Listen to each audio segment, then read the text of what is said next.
Mark Sargent thinks the moon landing was a hoax.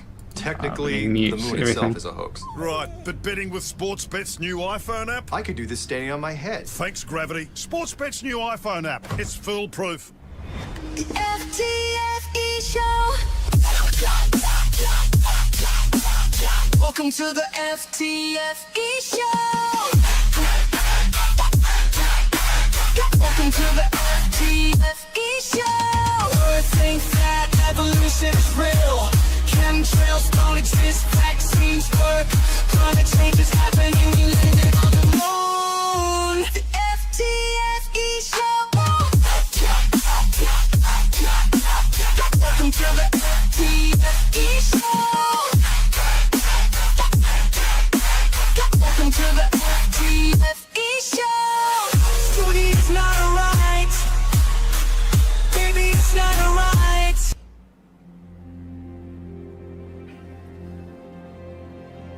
We're living on a disk, floating through space, with a tiny sun.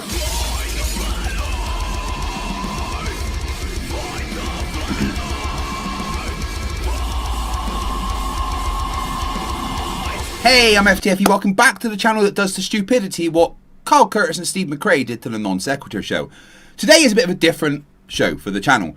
We are entering the slop-tuber phase of my arc here, where we're going to dish the tea on someone who was once a respected member of the community. When I joined, there was a fabulous debate channel called the Non-Sequitur Show, hosted by two what we thought were extremely decent fellas called Kyle Curtis and Steve McCrae.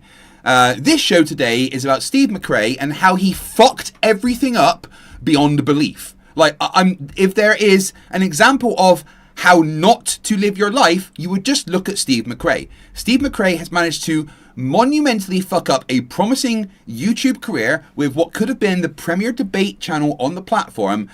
Not only that, but he has ruined his personal life through sexist, misogynist, transphobic, and now extreme far-right rhetoric that is, if anything, dangerous. So today with me, I have some awesome people that are going to help me go over the downfall of Steve McCrae. We have the dinosaur who's usually in a meat suit, but today is just a dinosaur. Dapper Dino, how are you? He's not there, is he? Oh, because I've muted you on my side. Sorry. Carry on. Dapper, hello. Did they hear me going out? Or no, because I hadn't unmuted you from the intro. Awesome. So Dapper, hello, yes. Hello, I'm doing all right, Craig. It's a weird kind of a show to be on. I got to be honest there, but I think it'll be fun, and or at the very least, it'll be cathartic to get all of this nonsense out there. Yes, there's a lot to go over. Also joining me is the lovely, amazing Planner Walk from Down Under. How are you? Ahoy hoy! I just finally got my audio working because nobody could hear you. Planner is also streaming over on her channel, if you'd like to check out there. Planner Walk has had several fiery interactions with Steve McCrae recently and has firsthand seen the crazy downfall that Steve McCrae has initiated and has some very unique perspectives that we're going to go into. But the main person here today is our resident Steve McCraeologist, Chesh. Chesh, how the devil are you? How dare you? My day is now worse. My life is now worse for you giving me that title. And now I'm going to have to live with it forever because now everybody knows that. And I'm going to go throw myself into a bus after this. If it makes you feel better, originally, Craig reached out to Planner Walk and I was like, you know who you really need to reach out to was Chesh. And that's why I added you to the group chat planning this. Listen, it's not that you're wrong, it's just that I hate you. I understand. I hate me too. Chesh has had some very unique time with Steve McCrae, including spending a lot of time actually being a host on a show on his channel. A very large part of the Steve McCrae community, and has had a very close first-hand view of what has happened to Steve McCrae. I wasn't aware of a lot of the stuff that has happened. Same here. Yeah, I created a group chat with me, with Chesh, Planner, and Dapper, and the things that I've learned already about Steve McCrae are blowing my mind. And in case anyone was wondering, the main reason we're doing this is my channel is where we attack stupid people. Turns out, Steve McCrae's fucking stupid. Yes, to put it mildly. Yeah. And also going into evil on top of being stupid, which makes it worse. Yeah, he has not only become stupid, but he's become a horrific human being, which is traits that a lot of flat earthers have. I think that bigotry to be a bigot, the prerequisite is you have to be a certain level of stupid. Yeah. Oh, absolutely. But also, I have had a thought, and that is Steve McCrae from 4 or 5 years ago would call the Steve McCrae of today an idiot. Oh yeah. Oh yeah. And he would also call the Steve McCrae of today a bigot and a horrible person. Mm-hmm. Yeah. It's almost as though he had a head injury at some point, or that there was a rift open in universes and a variant of Steve McCrae swapped places. Something happened, and it all started with the Non Sequitur show, right? So when I started YouTube, I was so excited that I got invited on the Non Sequitur show, which was at the point the debate channel on the internet, and that was the first I really heard of Steve McCrae, and he seemed like a great guy. But then I didn't realize there was a lot of drama in the background with the channel. Chesh, do you want to fill us in on what actually happened? The background of the first Non Sequitur show explosion? Yes. So Steve has always been a little bit contentious. He's always been cantankerous in some of the ways that he would approach conversations, whether those conversations were difficult or not. Arrogant is another way to put it. And he was very stubborn and set in his ways. And he's always been like that. That's not new information. And so that had caused contention with Kyle, who was sort of trying to be nice to everybody, as well as the other hosts of other shows. Contention with Kyle, who was sort of trying to be nice to everybody. If you want to put it nicely, not good communication of who was still in charge of what. So Kyle was taking on a lot of extra work, and Steve and Boole were kind of getting shoved out a little bit. And so there was finally a turning point where, for SEO reasons, Kyle had asked Steve for ownership of the channel, because Steve was the one who had originally made the channel itself with the email and stuff. So Steve handed it over, and then Steve unilaterally kicked out both Kyle kicked out both Steve and Boole. And so that was that big conversation that happened over on Red's Rhetoric's channel when that happened, and then Shannon Q tried to come in and play mediator, and that whole thing blew up. Proceeded to go into a legal battle where Steve sued Kyle for the show, because for a total, I believe he ended up winning a total of triplicate damage on $60,000 and the channel back, as well as all the rights to all of the artwork and everything that had been made on the channel at that point. I don't know if he collected on that or where that's at. I highly doubt it. I don't know how Kyle would have paid that.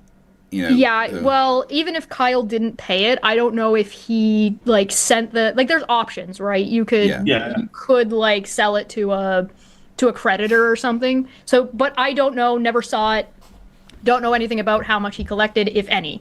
I do know that when he got the channel back, that dipshit didn't change over who got the next roll of money through Google ads like a goddamn moron. So until still I being was paid to Kyle. Sorry, are we allowed to swear here? Yes. Yeah, this isn't my channel. Right. So that happened. After he got the channel back, not long after, or just before he got the channel back, Boole died, sadly, and that was depressing. Rip. And a whole thing. So that put me in a position where I had to take over being both the producer for Boole and kind of taking up Kyle's position of that intermediary between the intellectual side and the layman side, and kind of bridging that gap. Or being the charisma of the show, I guess, would be another way to put it. But yeah, that's about what happened with that. So the person who funded that was Ruhif, and as far as I know, up to this date, not only has Steve never publicly thanked Ruhif for that, but has never given him any of that money back, which he did say he was going to pay back to him. Right. So to break down the Non Sequitur show, debate show, hosted by both Steve McCrae and Kyle Curtis. With behind the scenes Boolinator being the editor and the producer. and you, Chesh, helping with a bunch of stuff as well. Obviously, Godless Engineer and myself were also hosts on the show a lot and things like that, Yep. But because of arguments between two egotistical assholes, Steve and Kyle. Nobody could agree as to who actually owned things, and it ended up in a court case where all the money that was made by the channel was owed to Steve, but the court case was actually funded by another member of the community called Ruhif, who Steve has then ghosted. Yes, yeah. The court case, I believe, lasted somewhere between 2 and 3 years. So that's like, it was a lot. It was a pain. There was a lot of dumb things that went on with that. And to be fair, most of that was Kyle being dumb. Yeah. Well, yes. Yeah. Yeah, I mean, obviously, that it's not just Steve's fault what's happened, but here's the thing, right? Everybody loved the Non Sequitur show, and everyone was devastated that the argument between Steve and Kyle made what happened, destroyed the show. And when Steve got the show back, everybody in the community was excited, because we were like, yes, we're getting the Non Sequitur show back. So how the fuck did Steve McCrae fuck that up so badly? One of the things that Steve knew at the time and throughout the court case and like before and after is that Steve can't run the show by himself. He always knew that. I don't know if he knows that now, but at the time he was very well aware that he needed at least 1 or 2 other people working with him. And so he kind of imploded. He was out drinking at an Applebee's, got sloshed, and then ate shit. Now, there's some speculation about whether or not he tripped and fell, or if somebody beat him up because he was being kind of a weirdo at the bar. So, take that for however you will.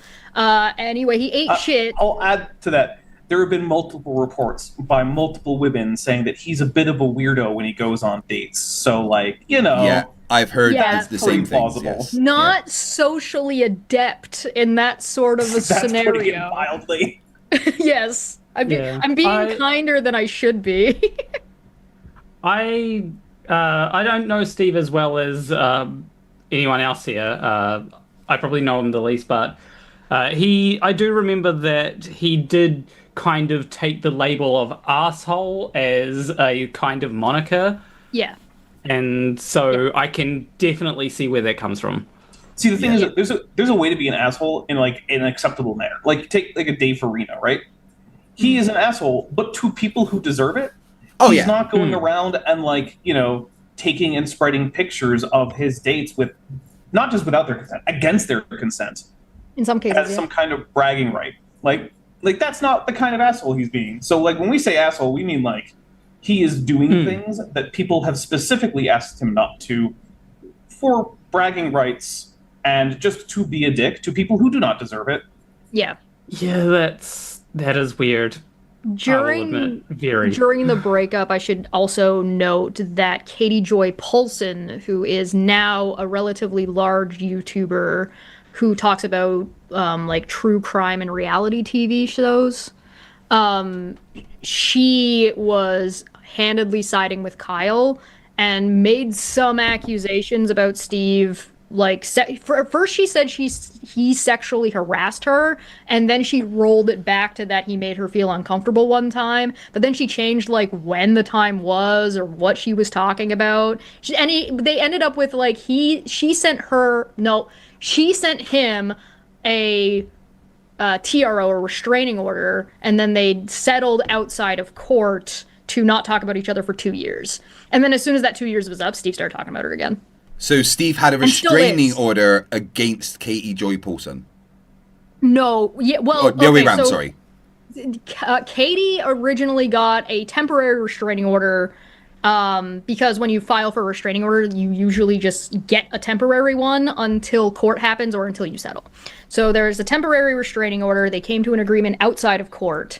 They agreed not to talk about each other for 2 years, and then once that was over, he started talking about her again, and then he served her pocket service a restraining order in return. So she had his TRO. Right. That eventually he never filed it. He asked for money for it, said he was going to go all the way on it, said he was picking up an extra job to be able to pay for it, and then he never filed it. So you can take that for what you will, and then never gave anybody their money back. So there's that. So it's another case of him not giving people money back after not even saying thank you to Ruhif. Apparently, there's a rumor in the chat. I don't know, if it's confirmed, but someone says that Ruhif's wife threatened to divorce him when she found out that he was funding Steve's stuff.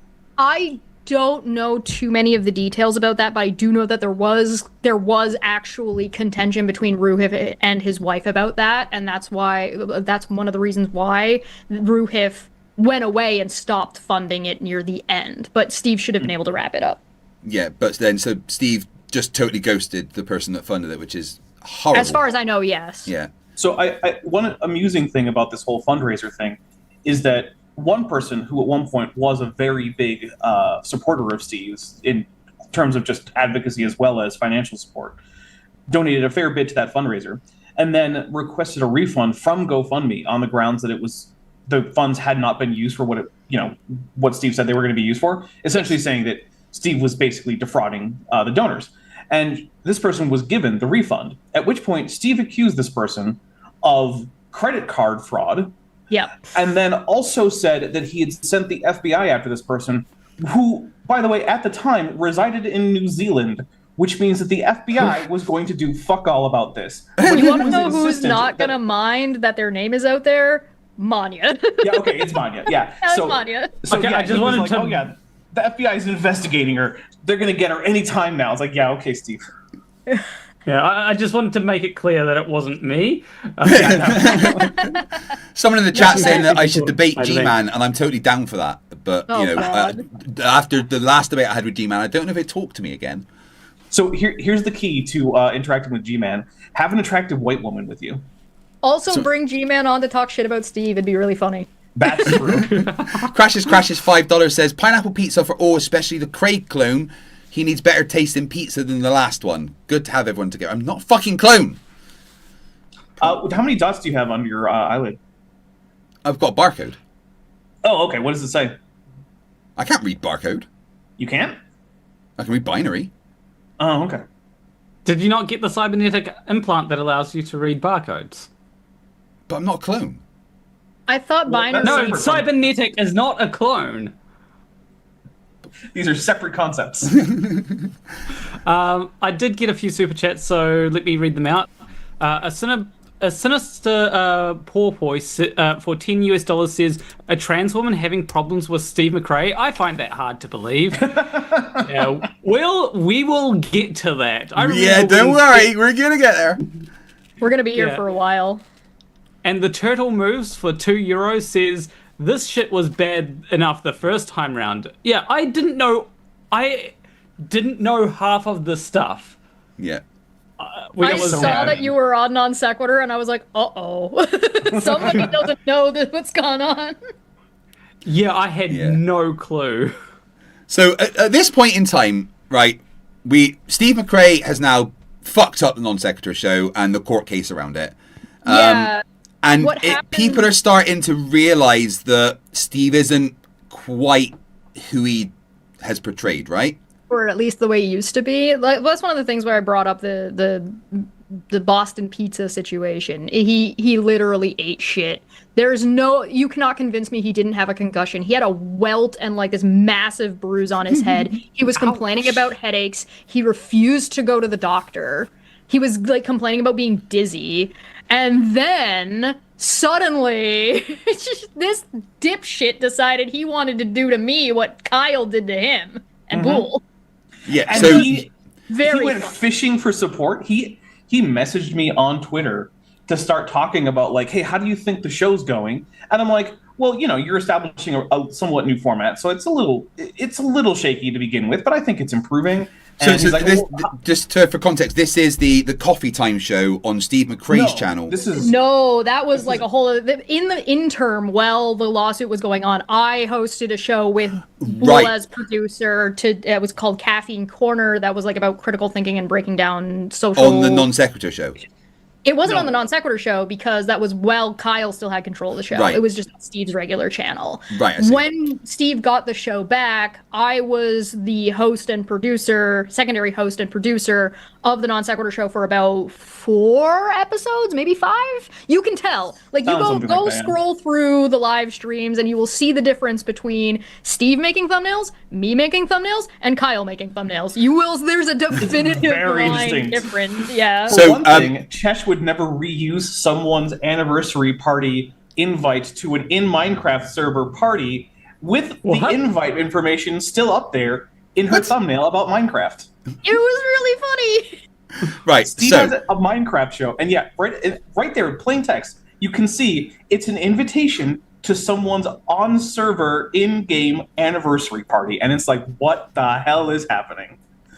Right. The so number of to catch up, that then man uses gives me a headache. I do not believe you, so I'm going to check right now. Yeah, do it. Right, so to catch up, he's fucked up the Non Sequitur show. He has ghosted the person that funded his court case against Kyle Curtis with the Non Sequitur show. He got the channel back and then he fucked it up. Got the channel back. He's fucked up. So then he's you've started hosting and producing a show on his channel, Caffeine Corner.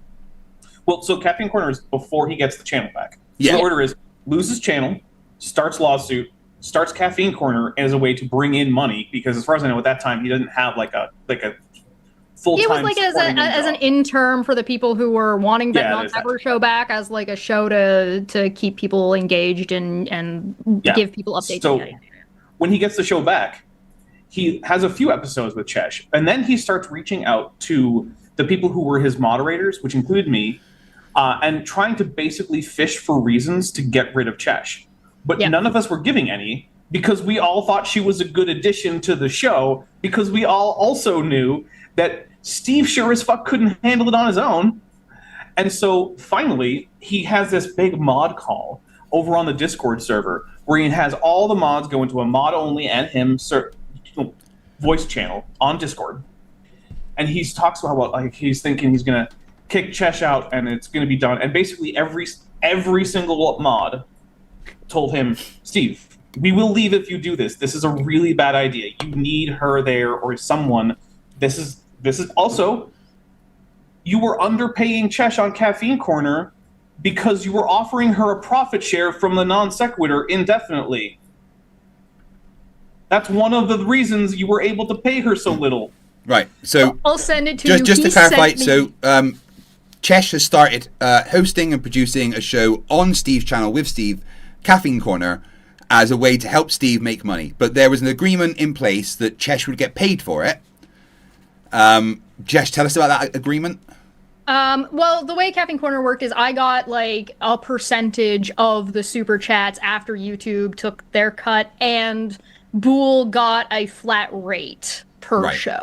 So I did get that.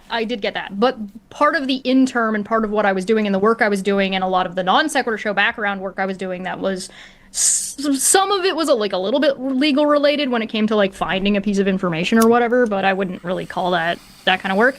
But like setting up the layouts, production, pre-production, community management, all that stuff that had to happen in the background.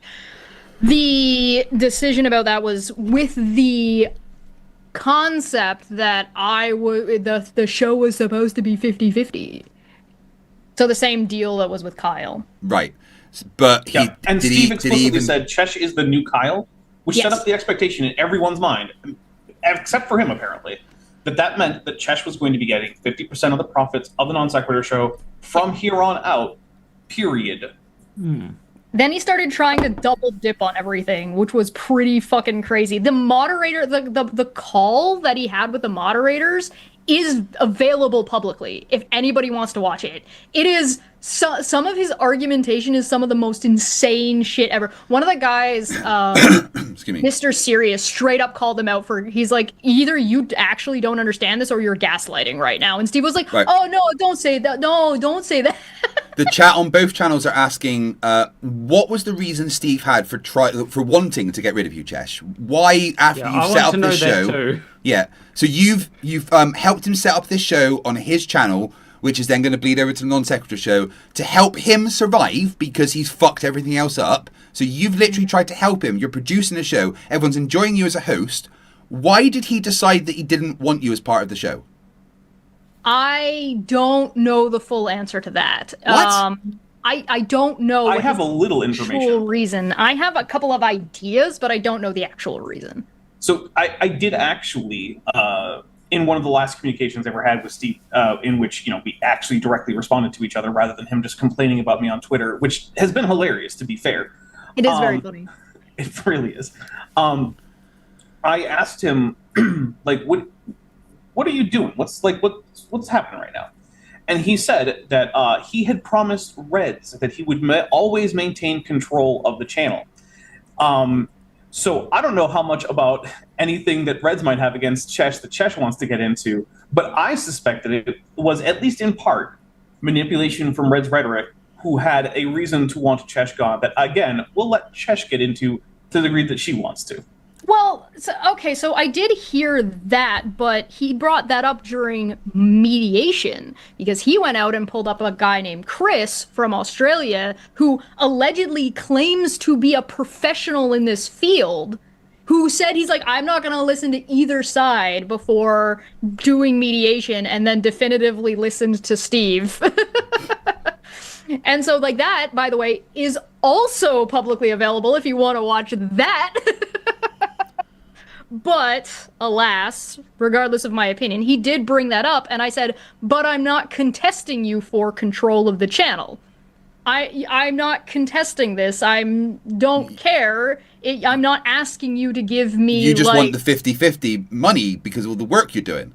Right, exactly. Yeah. I wasn't asking for control rules. I was the closest thing we got to, like, we never argued about what should be or shouldn't be on the channel. We never had any disagreements about which guests to bring on or which topics to have. So all of this was based on a hypothetical that I was going to be unreasonable and try to take control of the channel away from Steve. Wait, so this was all in Steve's mind. He just had an idea that you were going to try and usurp the show. Yeah. Yep. Which I still maintain was implanted into his brain by Red's rhetoric. Okay, But obviously we I can't don't prove have it. any confirmation of that. We do know there's a very close, or at least there was a very close relationship between Reds and Steve. They've always been very good friends. You know, and I know Reds was deeply involved in the conversation behind the Non-Sequitur show. He tried to act as a mediator between the conversations with Steve and Kyle and stuff. And He did initially, and then when it was me, Boole, and Steve working, he took a back seat and stepped back.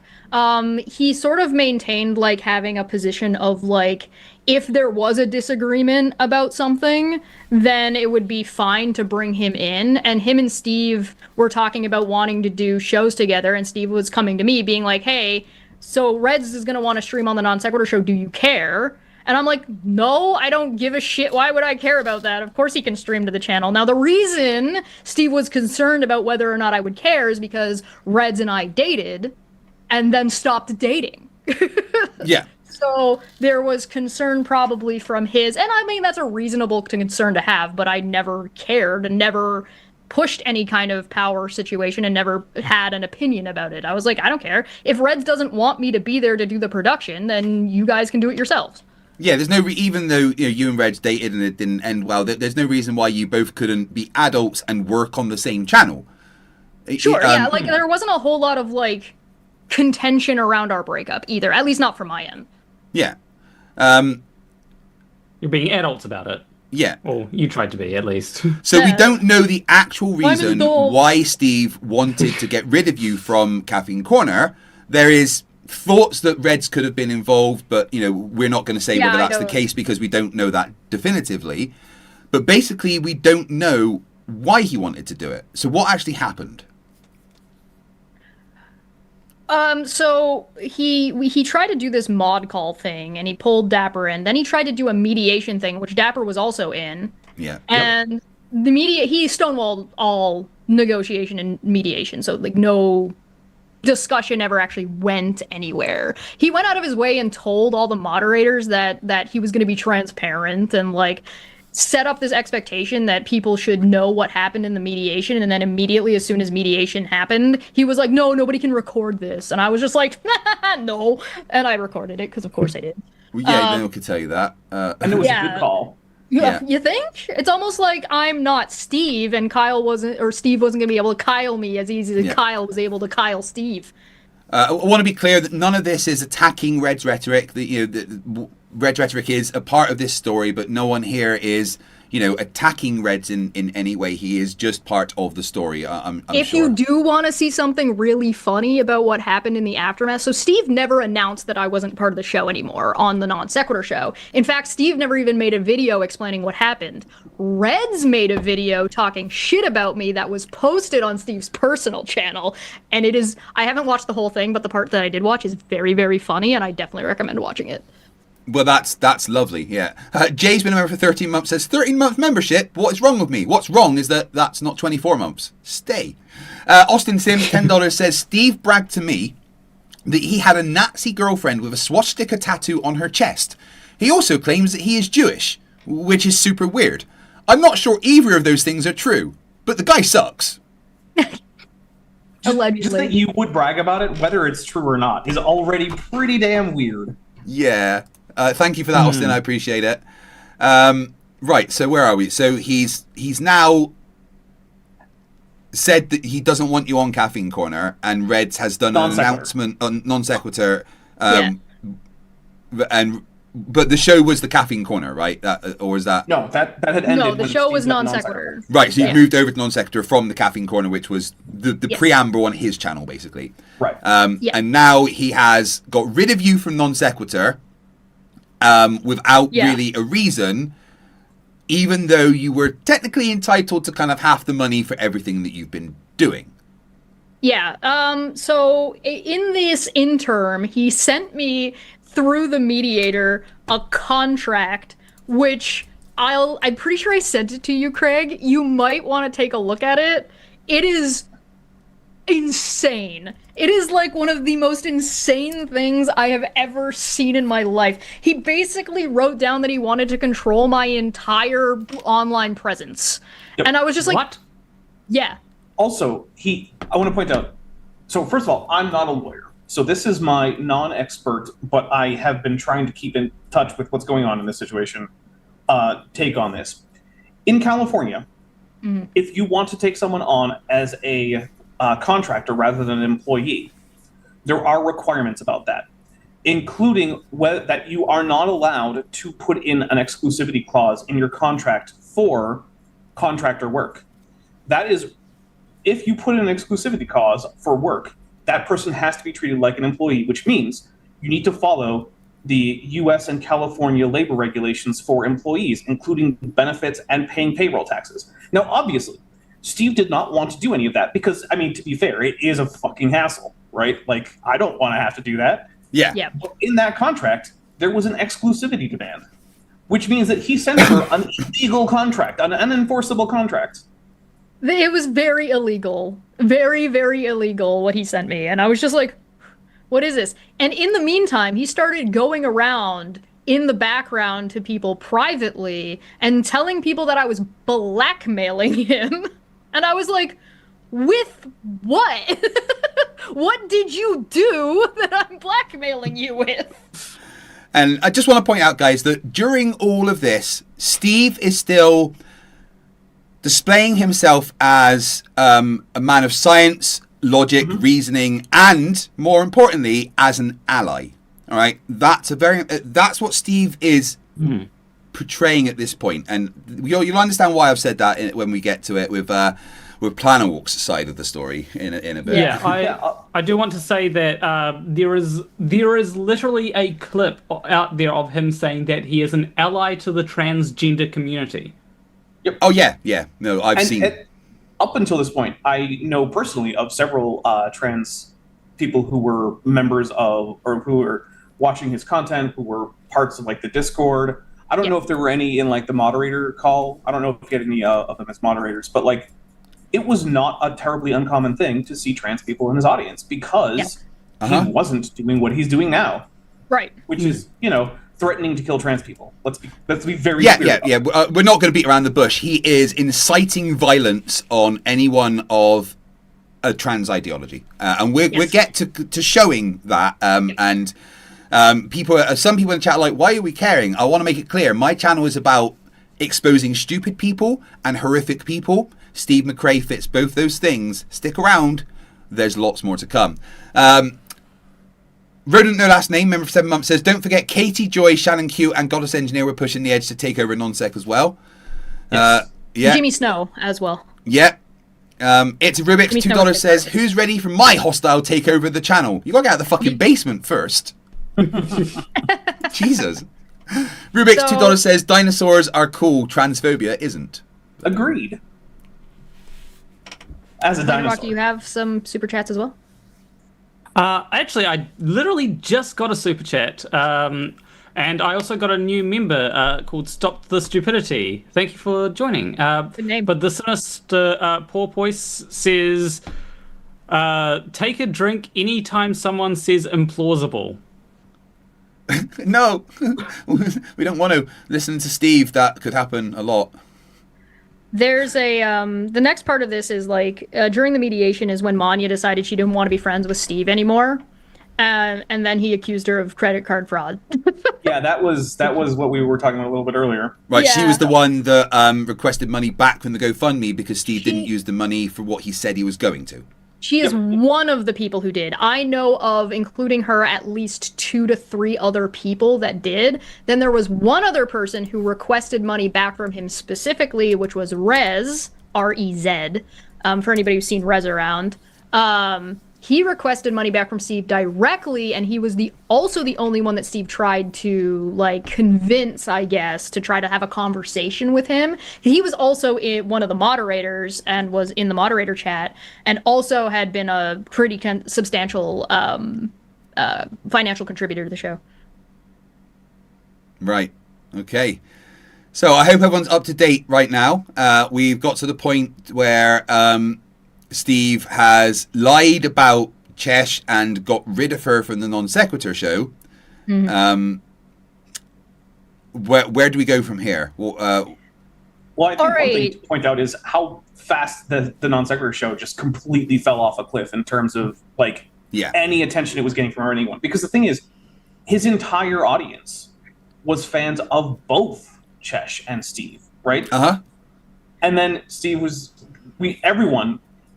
everyone framed it as Steve doing exactly to Chesh as what Kyle did to Steve, which isn't technically entirely true, but it's close enough that that was the sentiment. Yeah. And so everyone was like, well, if we hated Kyle for doing this, we're sure as hell not going to support Steve doing it to someone else. Steve made the mistake of confusing support for the show and the general like vibe and philosophy of the show and the community with support for Steve. Yeah. And that was never the case. And so I don't know. I imagine, like I said, his brain got fucking actually scrambled, and what you'll see from them that point on is, as I had mentioned earlier, Steve had always had he's stubborn, he's had a right-wing lilt to him, he's had bad ideas before, and sometimes it takes some time to talk him out of it or like around it, or it takes a couple of people to give him those perspectives, but he had enough self-awareness to know that he needed people to have those discussions with. He knew he couldn't run the channel by himself. After he bashed his head, you see this lack of inhibition anymore. You see this lack of self-awareness. He no longer like takes those check yourself before you wreck yourself things, and he started isolating himself from anybody who would question him. Friends that he's had for not it's not just something that happened to me. These are people that he had been friends with long before me. There's a guy called God's Auditor that had been friends with Steve and talked to Steve and hung out with Steve over like alcohol and games for years, that Steve flipped on. Arnsgar recently, GeoStreamer recently as well. And like so he's flipped on Geo? Oh yeah, I've actually been talking to Geo recently, and Steve has come up. What's happened with Geo and Steve? How could anyone not like Geo? Steve and Geo got into an argument on Twitter about how the law exists and you can't just arrest and deport people for being illegal and calling them criminals without any due process. Yeah. Needless to say, Geo is on the reasonable side of that conversation. Yeah. Oh my god. Because the thing is, I'm going to explain this, even though I'm pretty sure that no one watching needs it explained, but I feel like it should be something that's stated. If the government can take anyone and just disappear them without due process, that means that even if you think a certain group of people deserve that treatment, that is treatment that they can do to literally anyone. Because if they just say you're in the class and you don't have an opportunity to say, no, I'm not, then guess what? All that matters is their say-so, which means I don't care how white you are. I don't care how Christian you are. I don't care how cisgendered you are. I don't care how straight you are. I don't care how much of a Nazi you are. They will disappear you if they decide to. Yeah. Right. A couple of super chats. Steve's The place of DEI. hostilities, Tunicate, $5. Hi-oh, I got half-price margaritas and I'm listening to a stream about dumb bigota. What can go wrong? We'll see. Tatted Tech, $1.99. But can the panel define atheism? Is that a joke about Steve? I think it might be. It is. That is a joke about Steve.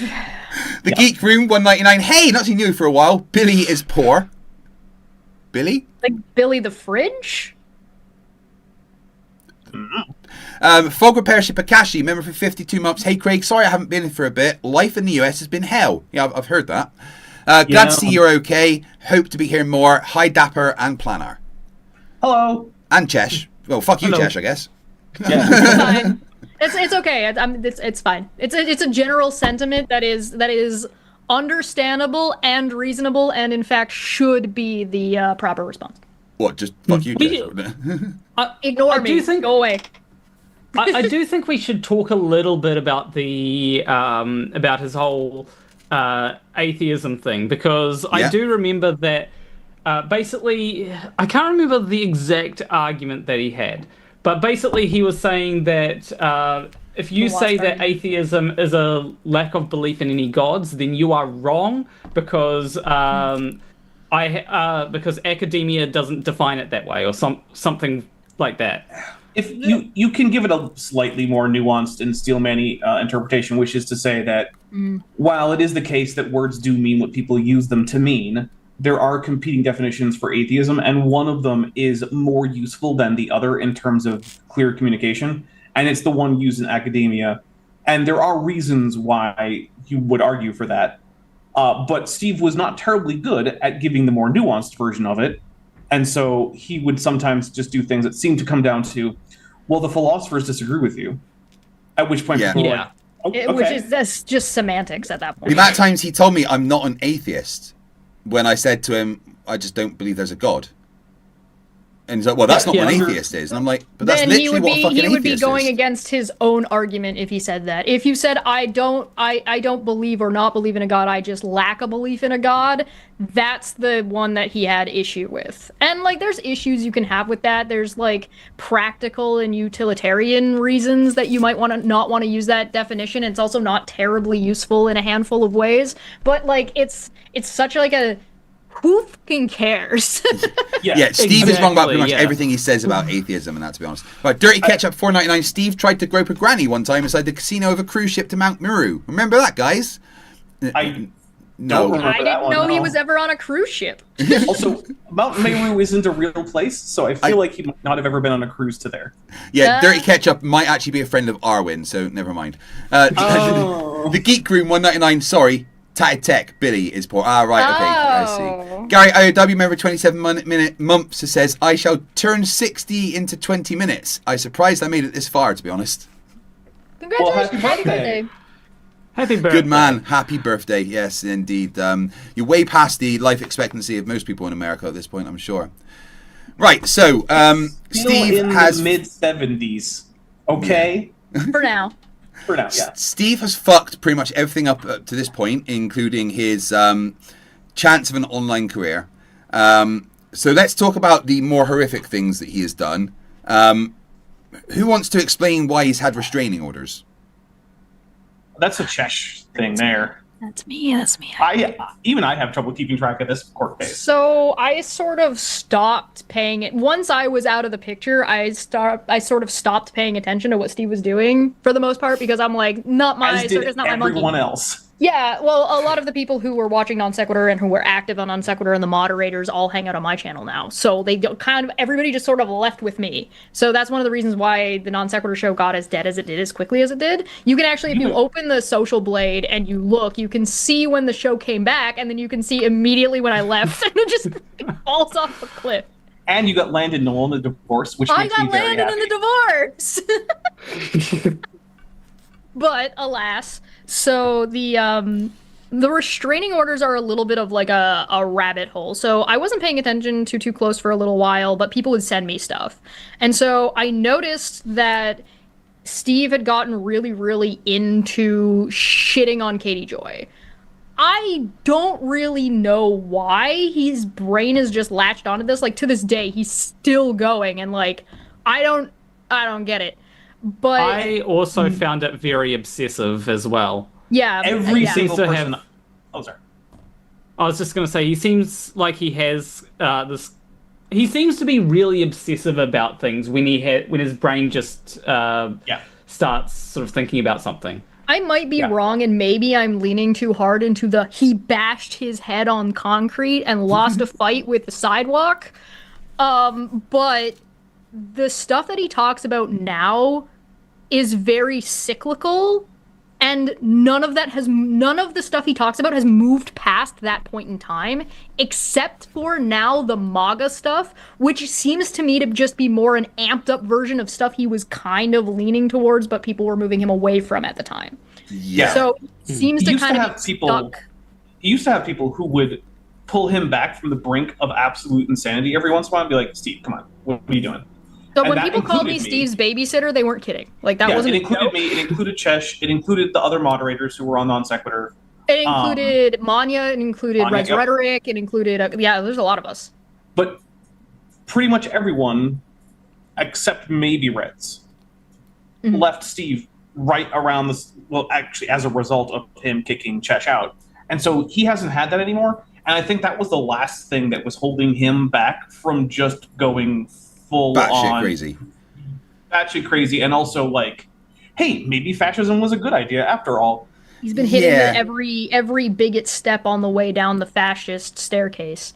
Yeah. Um, Here I just thought it waiting for was. him- Sorry. I was just going to say, here I thought it was like just Twitter being bought by Elon Musk. No. I think that's it's certainly. deeper. It didn't I help- think it that didn't certainly help. enabled it, but Yeah. So, so Steve got a. Who was the? Well, I don't know need to say the name, but the restraining order. He couldn't go near and talk about certain people, right? yeah. So the restraining order stuff is related to the Katie Joy and anti-Katie Joy community. Like, the anti-Katie Joy community is like kind of crazy. They they hate this woman. You ever been like, oh, hey, look, you ever hate somebody where you're like, oh, look at fucking Becky over there fucking breathing, that bitch. That's what these people think about Katie Joy. And so And they like. to be fair, there are some problems with Katie Joy that people could legitimately have. Yeah, sure. She's Like, not an I've uncontroversial criticized her figure. in the past. There's been stuff that's gone on. I nominated her for Dumb Fuck of the Year one year. Like, there's like shit. But like, for the most part, she's moved past a lot of that and just focuses on like reality TV show stuff. So I don't fucking know. These people fucking hate her. And so there was he's sort of, Steve now has like a new set of friends, which I now affectionately call the company. As they are essentially a group of people that go around the internet to talk shit about Katie Joy and then just pick out specific people to then just harass the shit out of. Well, in their Facebook group, yes, this started in a Facebook group, some random private woman was asked to help mediate the group. Steve didn't like that him and his friends got moderated within normal Facebook parameters. All this lady said was, please don't take and repost people's copyrighted content. It's against terms of service. Thanks. If you post it, we're going to take it down. And You know, then trying they to keep all the group got up. really mad. What? That Yeah. caused the restraining order?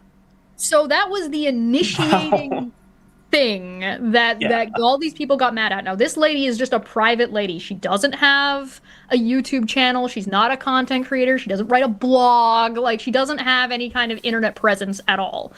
And they got so mad at this lady for this that they went through her Facebook and found posts from 5 years ago of her estranged stepdaughter to bring her on to YouTube to talk shit about her. What? That's insane. Yeah, Yes, they it's found very a insane. hairdresser from years ago who had an issue with this woman, and then tried to bring her on to talk shit. But to be clear, because she acted like a moderator doing a moderator's job. Yes. Now, to prevent to the, be the clear, group from being taken down for TOS violations. yes, Literally. and this woman gave up her permission, like her mod status, almost right away, like within a week. From my understanding, it looks like she tried to do some kind of like, what's going on? Why is everybody mad at me? I don't understand. And then was like, okay, take the group. I don't care. I don't want any part of this. And then they started reaching out to her family members and trying to bring. Steve did, like, within a week, did somewhere around like 48 hours or 72 hours worth of streaming. It was crazy. Just About this girl. About the, yes. Yeah. And this is the girl that ended up having a restraining order against Steve. Yes. Yeah, because he just decided to publicly cyberbully her. Yeah. For hours and hours and hours. And I got brought into this because Steve made the accusation that this woman swatted him. And somebody sent that to me, and I went, what? Now, after I said, what, I proceeded to take a look at his description of what he said happened, and I'm like, that's not a SWAT. That is just the police knocking on your door to see if there's anything going on, and then leaving. Yeah. And then he didn't like that, so he sent his little fucking goober boy to come and deliver to my doorstep a photograph, like a picture that he took on his phone, of his police paperwork. So then I proceeded to use that to then make a video. I'm like, well, he gave me the paperwork. Let me take a look to see what this is. What? It was definitively not swatting. It was not a SWAT. There was no SWAT happening at all. This then escalated into all of his friends, that I now call the company, all saying, Chesh is right, but fuck her anyway. And one of them proceeded to send me her fucking sealed court documentation of this woman filing for a restraining order against her. Okay, that is batshit crazy. Does this relate to what you said earlier to me about the court case he lost because of you not being there? Yeah, that's this one. Right, okay. Give me one sec. Brandon Worrell, $2, says, I owe Steve quite a bit, but he seems hateful now. Hateful is a light way of putting it. Dirty Ketchup 199 says, Steve once told me he actually caught an orca. Colon member for 22 months says, 2 months to 24, but fuck my life. A show about Steve McCrae and No Moon. Let's not forget that shit show and all the fuck around and find out that went on. Yeah. Oh, yes. No, that's true. But the big difference is, I don't see Moon currently on Twitter calling for the death of trans people. Nope. Yeah. Nope. And So- let's be clear, Steve McCrae is. Yeah, so Moon did the only appropriate thing to do after it comes out that you've been grifting on fake cancer, which is she gave everyone their money back who wanted it through a lawyer and then fucked off and stayed fucked off. Yep. That's I why, wasn't. as far as I'm I concerned- wasn't aware of all that. That someone had faked cancer. That was a friend with Steve. Yeah, it was Moon, and to be fair, that Steve, as far as I know, was not involved in that situation in particular. But yeah, He was. she was telling people that she had cancer and had a GoFundMe, and a number of people supported it and put out videos asking people to support it. And then it turns out, no, she didn't have cancer. She had cancer way back when, apparently, but didn't have it now, and was not undergoing cancer treatments now, and so didn't need any of this cancer money, although I'm sure the money was nice to have. And then, yeah, she got a lawyer. The lawyer said, well, your best bet is to pay this all back, and we should have all communications go through me. So she had her lawyer's phone number, everything set up. Everyone, as far as I know, who gifted or sent money that wanted it back, including me, got their money back. And then she just left the internet. Yeah, that's kind of why we don't talk about it. It's a Oh, is that Elia Moon? finished issue. Yeah, that's illegal. Yeah, no, oh fuck, I was involved in that. I forgot about that. Shit. Yeah. Volga Persha Bakashi, $2 says, sorry, Chesh, I hadn't met you before. Hello. Hi. Jaber Maximo for 21 months says, I've just started work on a Flat Earth game. Oh, that sounds fun. Oh, interesting. Mandevil I wants need to to see get the mine inciting clip of Steve McCrae. Don't worry, we will get there. I've got screenshots of things he's been posting on X and Facebook. I also sent you guys a timestamp video. Sorry, we'll get to that. Yeah. I'm getting ahead of myself. Right, There's so a lot to talk about. tell us how you, not being a court case, screwed things up. So, this lady, at that point, had sent out multiple cease and desists. And they all made videos in response to this cease and desist, which is kind of the opposite, because this woman that's does not what you do want to with be public, right? And Yeah. like, I can understand like the haha, very funny, and then it goes away, and you kind of stop talking about it. But they didn't stop talking about it, and they kept going and kept going, and it got more and more and more, and escalated more and more and more and more. And we're talking like tens of thousands of people now. Like more people were in like watching videos. These videos were going out to more people than there are in this lady's town. Like, so. From that point, they started having hearings where they had to start showing up. Well, somebody decided to fuck around to trying to log into the Zoom meeting. So Steve accidentally, it seems, didn't show up to his hearing and ended up with a default restraining order. Yeah, because they were all trying to show up to each other's hearings. According to them, this is what they've said happened. That proceeded to have the court decide that everybody needed to show up in person. Yeah, I should fucking say so.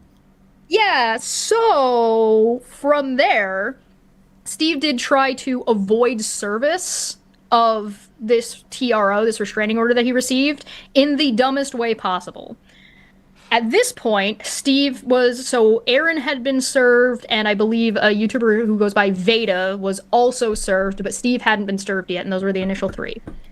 However, Steve was trying to avoid service because I guess he thought that this woman wasn't able to find him or didn't know where he lived, so he wouldn't get the restraining order. I want to point out, trying to avoid service and doing stupid things around that is one of the reasons that the case went so poorly for Kyle in the first place. So Steve has first-hand information about how dumb a tactic this is. Yes. Yeah, I was about to say, didn't like Kyle not show up to any of his hearings? Yeah, that was a whole issue. Yeah, eventually he did get a lawyer who then later left because, as far as we can tell, he was asking her to lie. But, you know. The papers that I was served. There was so during this intern time where Steve tried in the dumbest possible way, you will never guess how he tried to avoid this lady getting his address. How? I go on. Oh, it's maybe.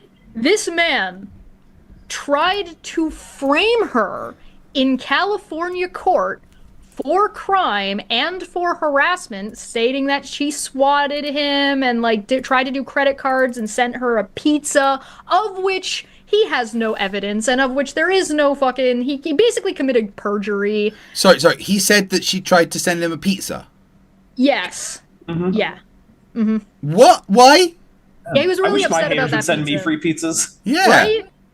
Yeah. If the number of people who hated me sent me free pizzas, I'd die covered in the number of pizzas that I would have. I would put on weight. Yeah. Jesus. There you go. Also, Chesh, to be fair, you're very small, so it doesn't take as many pizzas to crush you as it would a normal person. I know, I gotta sit at the little tiny table in the middle. Hey, Howsoy, how you doing in the chat, my friend? Nice to see you. There was, so he tried to avoid service by accusing this woman in California court. Now, there's something you need to know about California and Kansas and some of the differences when it comes to harassment restraining orders. In Kansas, harassment restraining orders are not publicly available through the portal. You can't search them, you don't get that information, right? They're not available to people. California, they are public, so this man had to fill out his paperwork with his address that had to be served to this woman that made his address not only public but also sent directly to her via certified mail to ensure that she wouldn't be allowed to look up what his address is. Yep. The fuck? Mm-hmm. Yeah. You want to know why I know this? And this is what he did? You want to know why I know this? Go on. One, because the paperwork is fucking public. And two, because he did a call with his new moderators. He did the same kind of call with his moderators in which he laid out what his plan was. Oh, you And- fucking idiot, Steve. And said out loud, do I know that this woman actually did this? No. But I'm going to go to court as if I do and present my case. And guys, again, if you're wondering why I'm covering this, is because I cover stupid people. Tell me that's not fucking stupid. Dumb I mean, fuck of the year. Can't like the statements you make on YouTube be used as evidence against you in court? Oh, Yes! That's a thing that's Sure. coming up. And or madam. Listen. Friends. This moderation call was not public. Well, it was public, but it wasn't streamed. It was like, hey, anybody, Steve, like, let everybody know on streams that he was going to be having this, and anybody who wanted a link could join.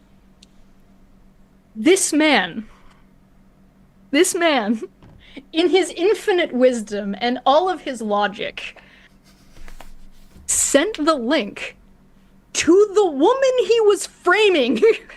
Oh. That's how we have the recording. She's the one who recorded it. I don't know if she's the only one who recorded it, but she definitely recorded it. I think I've got my nomination for top left next year. Yeah. Oh my god, how good would that be if Steve McCrae won top left? I would vote for him multiple times. Yeah, same. You could not be dumber in the way that he's done this. There's also clips of him on stream saying that he can't do things and certain things anymore, and so he encouraged other people to make channels to do those things. And the reason he can't do those things is because he got a default judgment for a restraining order.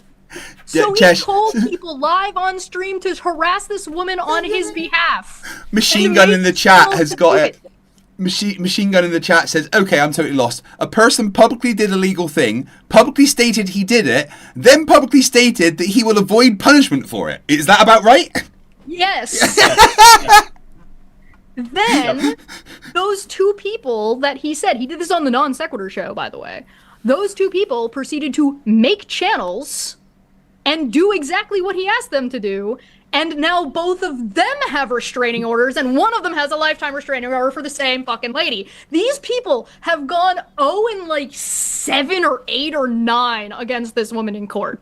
They have just lost on every fucking... Oh my lord. Every single one. One of them tried to countersue in North Carolina. Where is that? The same place Kyle's from. Yeah. Also, you generally can't countersue in a location where the person, like, you could... Never mind, it doesn't matter.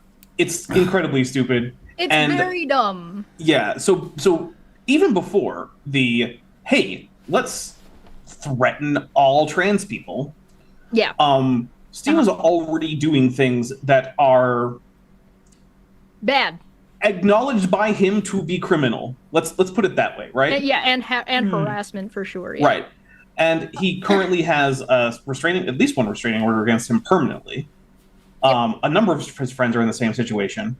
And all while this is happening, he's also been doing streams where his position, or at least his stated position on trans people, has been changing and not for the better.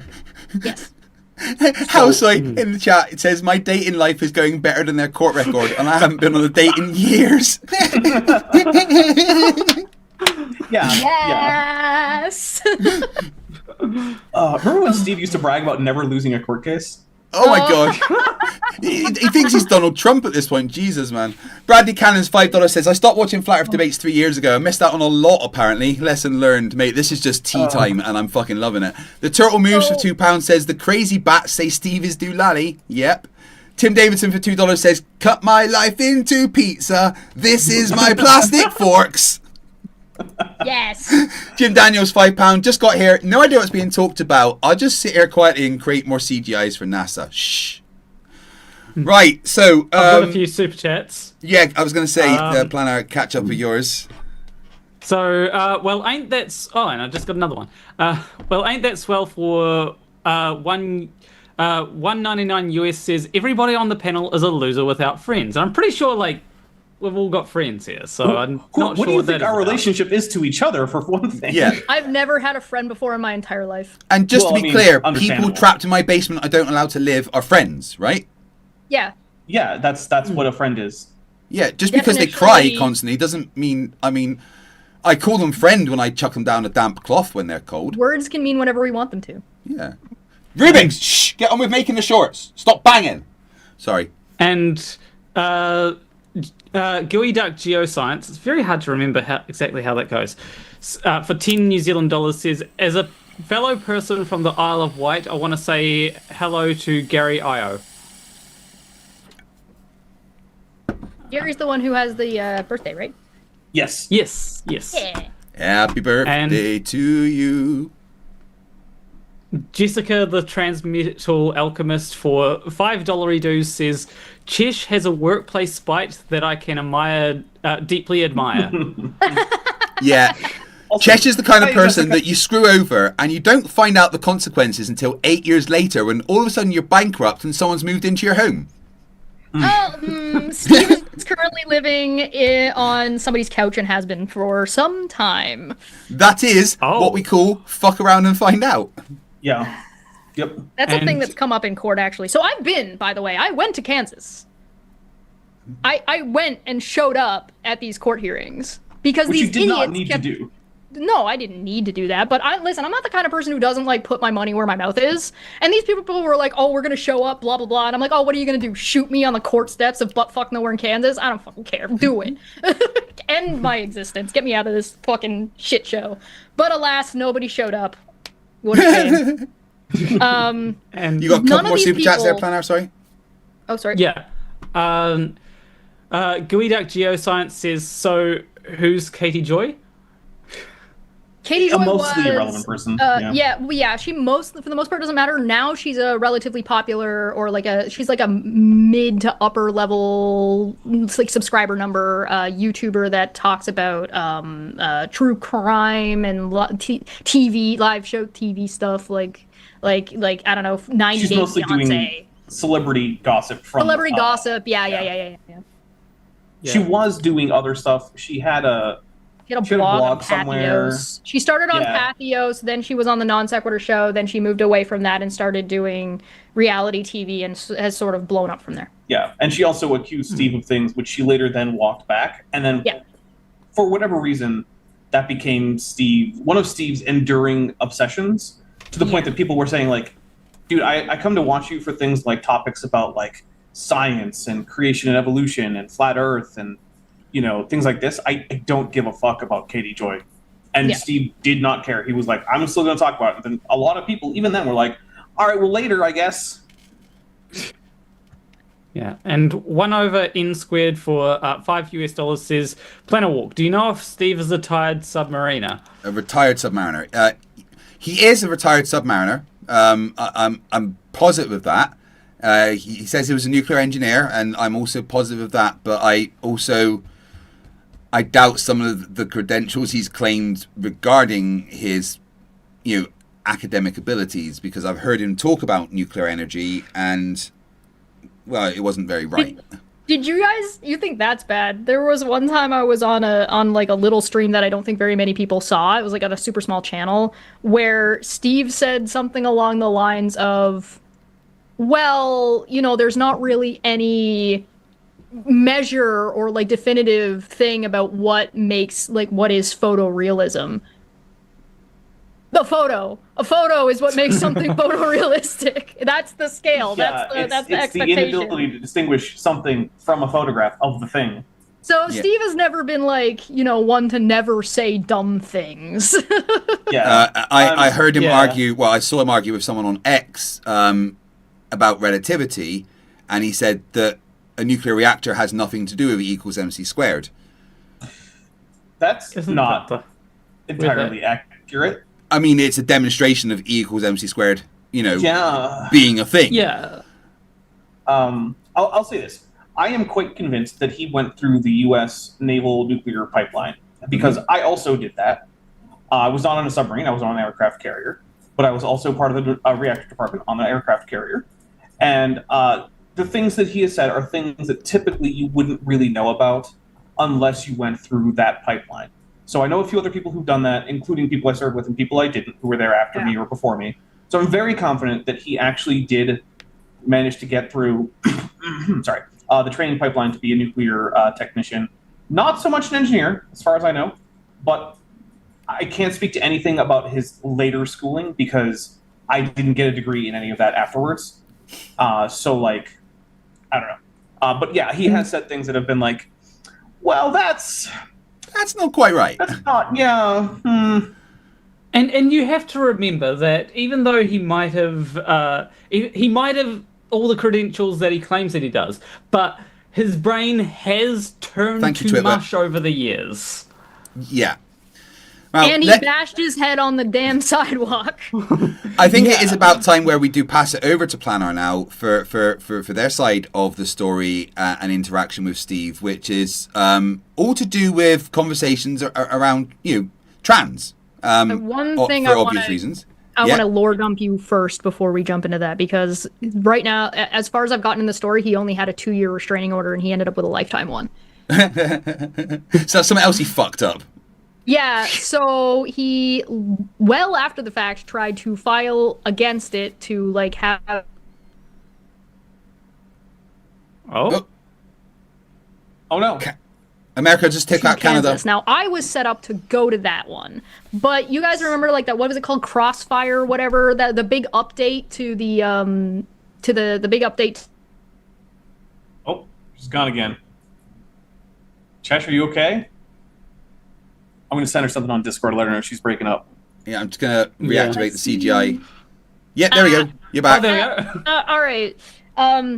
So the big update that crashed all of the navigation and stuff for planes and stuff, it was right when that happened. So my flight got canceled. So I wasn't able to go.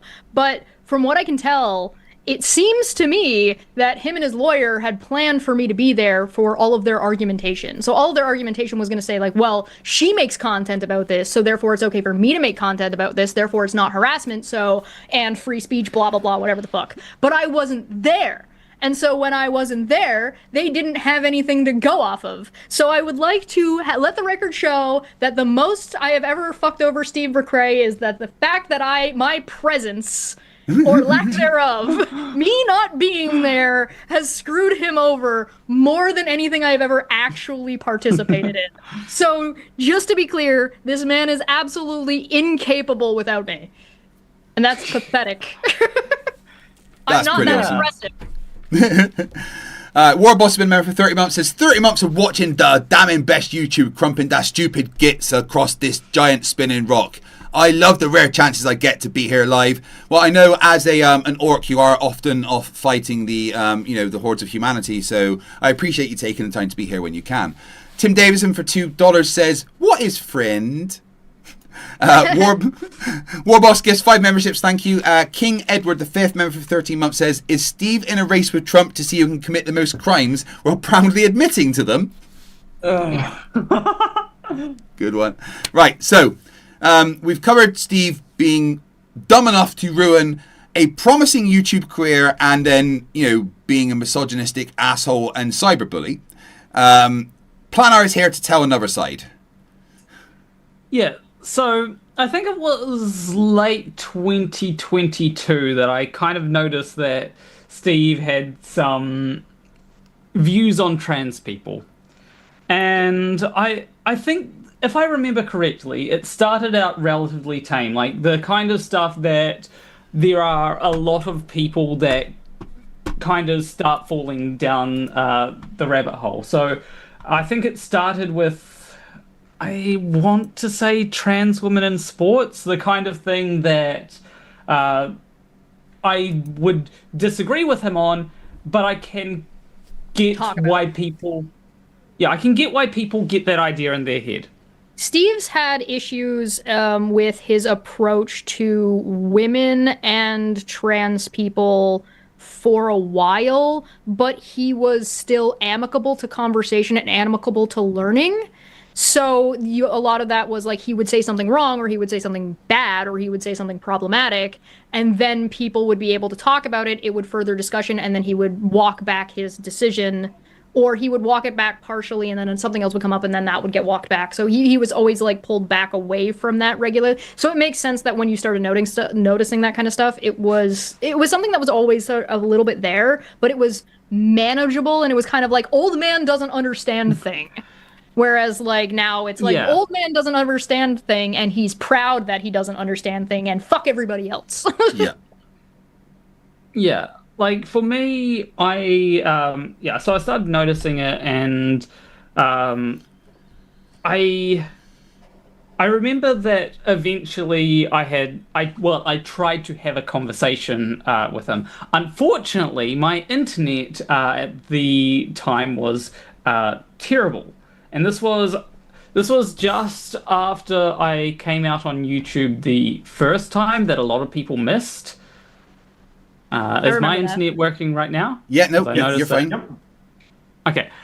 But essentially what happened is there was so much that I wanted to respond to in that conversation that I just wasn't able to respond to.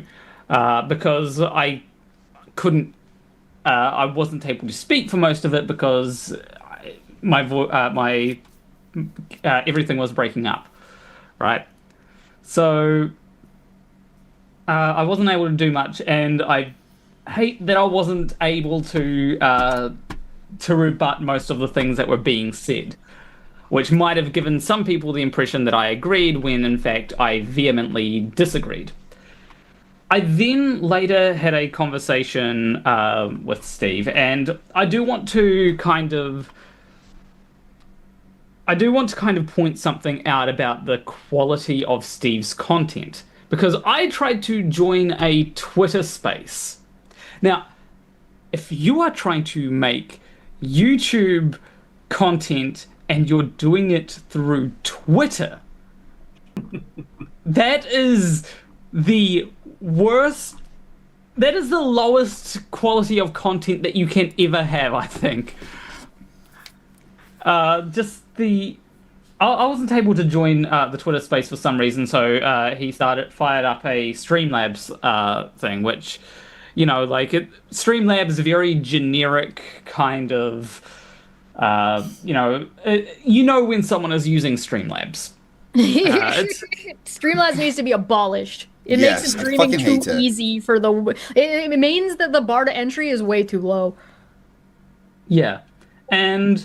I was able to have a conversation with him about that, and I feel like in that conversation, he dialed back a lot of his rhetoric from how it used to be, and I do regret not having receipts of the stuff that he said, because he asked me, how am I transphobic? This is when he was at the point where he was denying being transphobic. Now he will just say, oh yeah, I'm transphobic, but transphobic means nothing. So...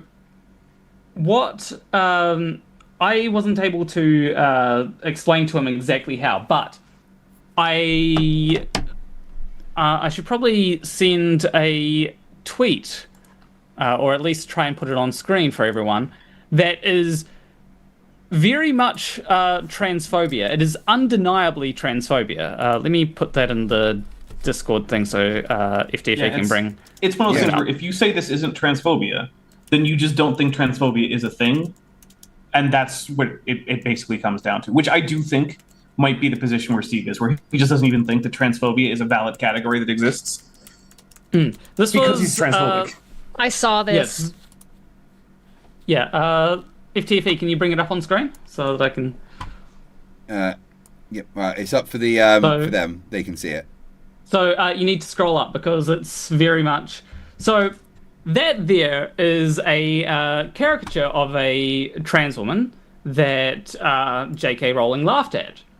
And I don't think people on my side can read what is being said. So Miffy says, this is the kind of stuff J.K. Rowling likes laughing at now. And then Steve says, it's funny because it represents the reality of what many of us see happening.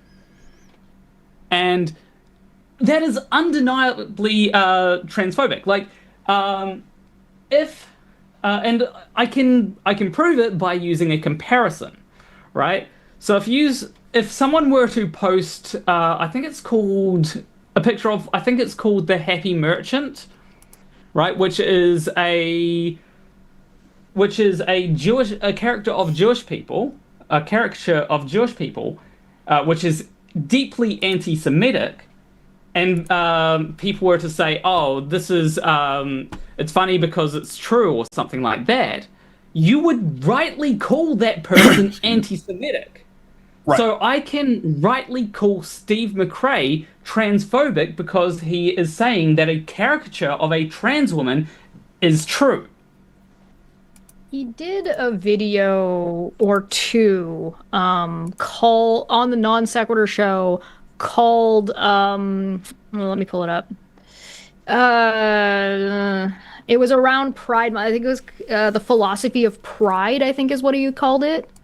And it was bad. And then he's done a handful of ones. Why LGBTQ plus is losing support. It struggle session number 3, transgenderism, something I can't read because the text is pixelated. Court of public opinion. There's like a handful of them. They're really bad. Transgenderism was the one that came out. I just want to find the date. Andrew Wilson versus Jessica Jill is transgenderism immoral to society. He had Jessica Jill come on at one point. The philosophy of Pride Month, and it's bad. It's really, really bad. One of the arguments that one of Steve's friends makes that Steve agrees with is that they can't do transgender bathrooms in London because of the architecture. What? Yeah. Yeah, that doesn't make a whole lot of sense. Yeah, it's like, again, we're talking about Steve, the logic and facts and philosophy guy, promoting this insane idea as if you couldn't just make all bathrooms non-gender specific and that would kind of solve a lot of your problems. I know personally that if I go into a building and there are arches or groined vaults or certain kinds of pillars, I just can't pee. And this just won't work. This was streamed. I'm just grabbing the date. I just can't pee if there's someone else in the fucking bathroom. If I'm in there on my own and I'm fine, the second someone walks in, I'm just all right. I'm not pissing now. This is. I think that's more of a me problem though. In June of 2023. I just want to say, FTFE, that is why I hate, even when I was presenting as a guy, I hated urinals. Because if someone else walks in, I can't pee anymore. Nobody likes urinals. The people that work at the place that have to deal with the urinals and clean them, nobody likes urinals. Yeah. Zoomy $2 says, don't lie, friends are cryptids. And Rubik's with $2 says, I am not locked in a basement in Scotland. I said a $5 super chat, or you're getting no water tonight. Alright, I'm just shutting the door. Sorry. Is that how I need what I need to do to get more super chats? Yeah, just lock people in basements. Yeah. Okay. Yeah. Now let me I know exactly who my victim will be. I mean, friend will be. I mean, when's Rubik's going to learn that I decide when they get water? I mean, apparently after you just withhold water for long enough. Make sure to hydrate yourself. Did Craig? Did you tell people that you made a super chat goal? No, I just put it up randomly to see if anyone got it. But yeah, I've got super chat goal up. If you reach that, then I'm going to aggressively chase G-Man for a debate about evolution. Oh, can I be there? You can moderate. Oh, good. I've actually had more than one cordial interaction with G-Man, so it's a thing that's happened. I've had a fine conversation with G-Man before. Yeah, but you're an attractive white woman. Thanks. Don't accuse me of things. Look, I don't think it's a huge secret. G-Man seems to have a thing for attractive white women, and he's always way more polite when they're around. And it's just a fine conversation. Are you sure? Yeah, it wasn't that fine, but it was not the worst. I've had worse conversations with people. Yeah, I've had worse conversations with Steve. Right. Yeah, me too. So back to Steve, and he has now started pushing a slight transphobic agenda. Would you say that is correct? Yes, and I actually after he posted that thing, and I think I had something else, but I can't remember what it was. Basically, I wanted to confront him about his transphobia. And so I went on a Twitter Spaces that he was a part of to try and confront him. And what happened was, how do I put this? It was interesting because there were I probably did badly in that conversation because I wasn't prepared to talk to other transphobes. The majority of the the majority of people there were transphobic, and I wasn't prepared to deal with that, and so I probably came off looking bad. But I did notice one small, tiny glimmer of transpositivity that he has since gotten rid of. And that is that he would, and that was that he would use preferred pronouns sometimes, not all the times. But like he said that he had a friend who was trans that he would call she, her, and the other people on the in the Twitter space they absolutely came down on him like a ton of bricks. They were trying to police his language. And it's one of those things where, he used to have some kind of principle, but he's since abandoned that. And since then, I have tried to have a conversation with him, right? I even talked to FTFE and Conspiracy Cats. FTFE said that probably best to also talk to Conspiracy Cats. So I talked to Conspiracy Cats and said, hey, would you like to moderate a debate between myself and Steve McCrae? Because I wanted to confront him about his transphobia and say, yes, you are transphobic. There is no denying that fact. And what happened was Steve McCrae said, I don't do debates. I will note there was one time in the time period that you're talking about, Steve started getting rid of and unfriending and blocking anybody who said anything that he said was transphobic or was transphobia. Oh, yeah. That reminds me. Should we mention his weird blow up at me on Twitter about that exact topic? Yes. That was hilarious.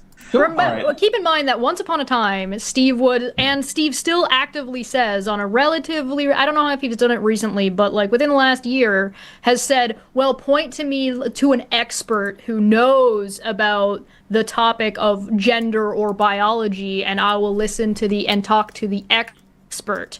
Well, Dapper. Yeah, well, first of all, that's a thing that's happened. Do you have any screenshots to go with what you're about to say? Because I did see them in the chat at one point.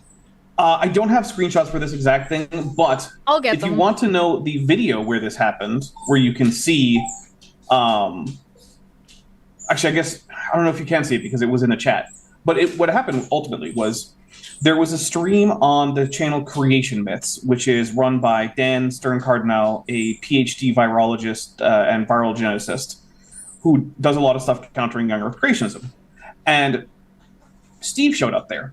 And I have a pretty strong, I'm not just going to let transphobes that are open and like proud about transphobia. Like if you're an in the closet transphobe, I just don't know them, whatever, I guess.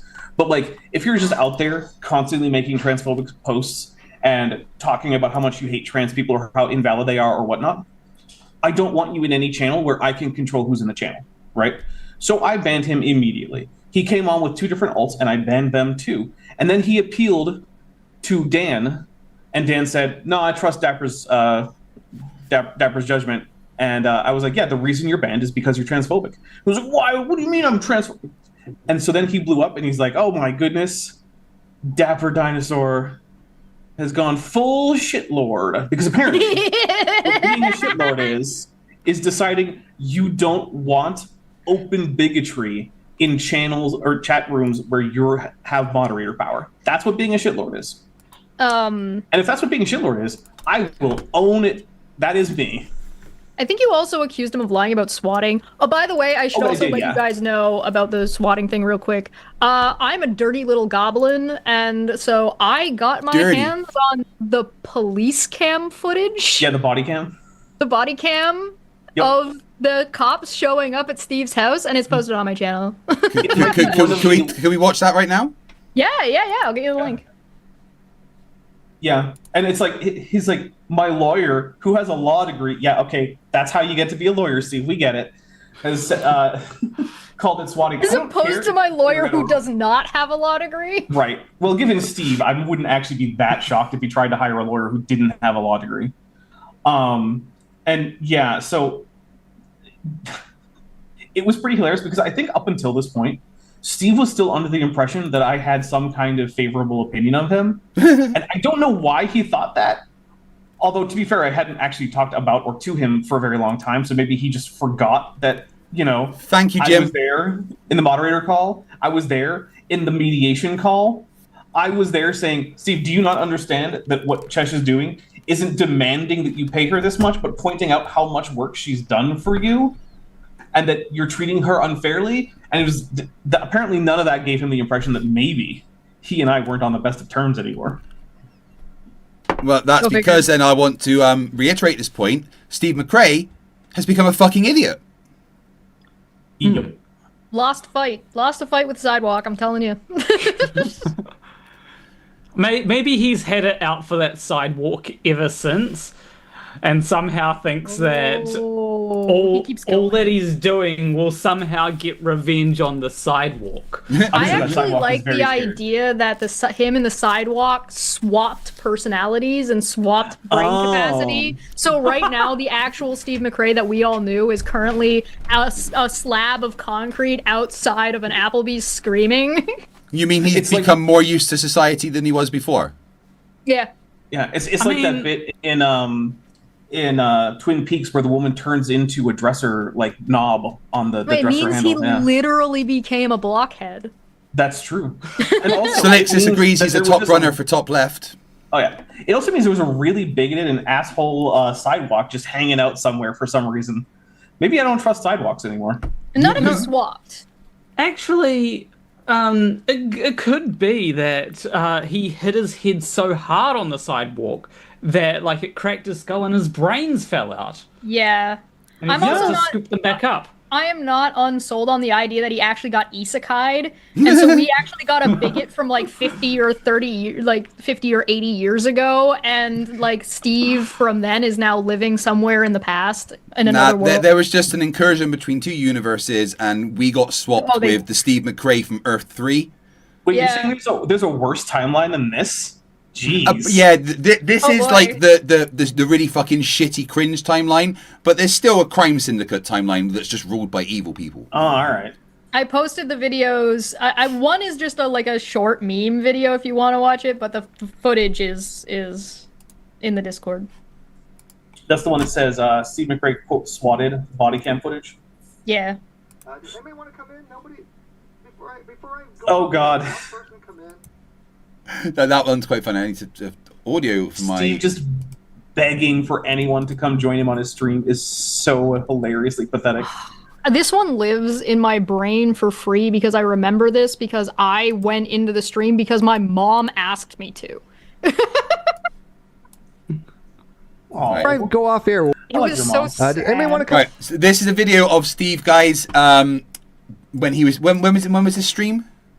No, this one was from before he bashed his head. Right, here we go.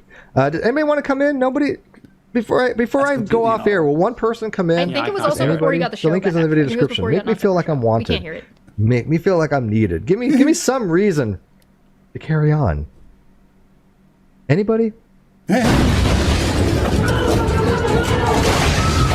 They can hear that. You might not be able to because I've got a different mic going to you. Oh, people on my end can't hear it either. So. Uh-oh. Right, hold on. Let me give you so the they right just got mic. a bit of silence.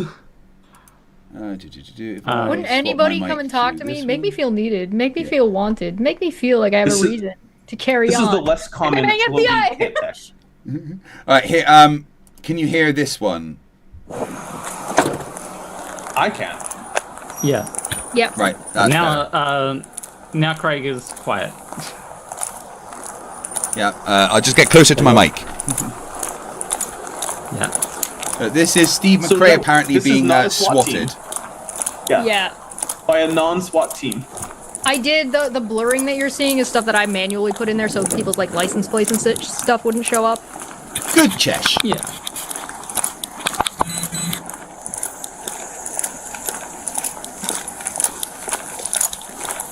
Look at this massive SWAT team, guys. Look at how armed they are and how hot and ready they are to. Jim Daniels for $2 says testing RageBot's test. King Edward V $2. Transphobic people are just closed-minded bigots. Jim Daniels gold test. Thank you. RageBot testing. The Zoomy says testing. That's how you do it, right? No, you need to super chat more.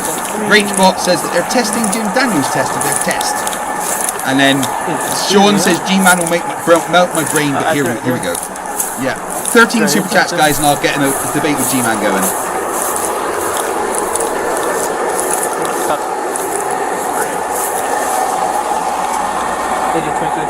Making contact with D27.